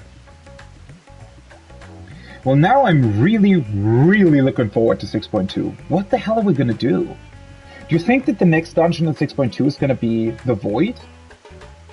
You know what? Now that I think about it, maybe that's why they have been so secretive about the new trial series.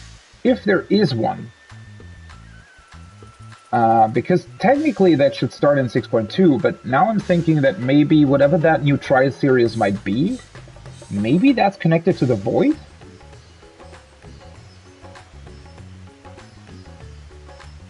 You know what? We've seen 4 of those different elements. So that was one thing that I found very curious, is that when we saw that Black Knight, I'm just calling him a Black Knight. I don't really, it wasn't even really a knight, but I don't know what else to call that figure. They were talking to, I think, 4 different elements for some weird reason, not 6, which usually would be the case. And 4 is usually the amount of enemies that we fight in the trial series, right? Where typically 3 of them are actual trials and 1 is like a Soul of Duty or something. So now I'm wondering if they're gonna be... But the interesting thing there would be that will this actually be connected to the main story? I mean, it has to be, right? So is the new trial series part of the main story, or is it sort of going to split into 2 different things? I wonder. Wow. Holy fuck, yeah, this is going to be absolutely incredible, I feel like. And already, I just want to know how this continues. Holy fuck. What an incredible setup. What an absolutely incredible setup. I'm kind of blown away right now, not gonna lie. This is going to be in a direction that I didn't think they would take. Well, once for a very long time, considering the Void, I didn't think that was sort of the first thing that we were going to deal with, but also just how they connected back to other events. Wow. Okay, well, I need to ponder on that a little bit more while I'm preparing my lunch, which today is going to take a bit longer for various reasons. So I am actually going to take a lunch break right now. Probably be back in about 2 hours, something like that. And then I'm going to dive into dailies, PvP, stuff like that, right? As I said, the role quests I'm probably going to do tomorrow. So that's one of the other quest lines that there still is in this patch. Obviously, there are going to be a couple of other quest lines in 6.1 as well. Tataru's Adventures, the Omega quest line, whatever that is going to entail. But those are going to come in 6.1x, 6.15, stuff like that. So yeah, that's the plan for the rest of today. And also, as I said, the end of the second stream today is going to be RT proc with the static. Yeah, that's going to be it for now. I hope you had a ton of fun. I certainly had a ton of fun going through this, and holy fuck. This has given me a lot to think about. Probably going to talk more about this in the second stream as well. Okay. I hope you're having a great rest of your day, evening, morning, wherever you are. Maybe I'll see you in the second stream today as well. And otherwise, have a great rest of your day. Bye-bye!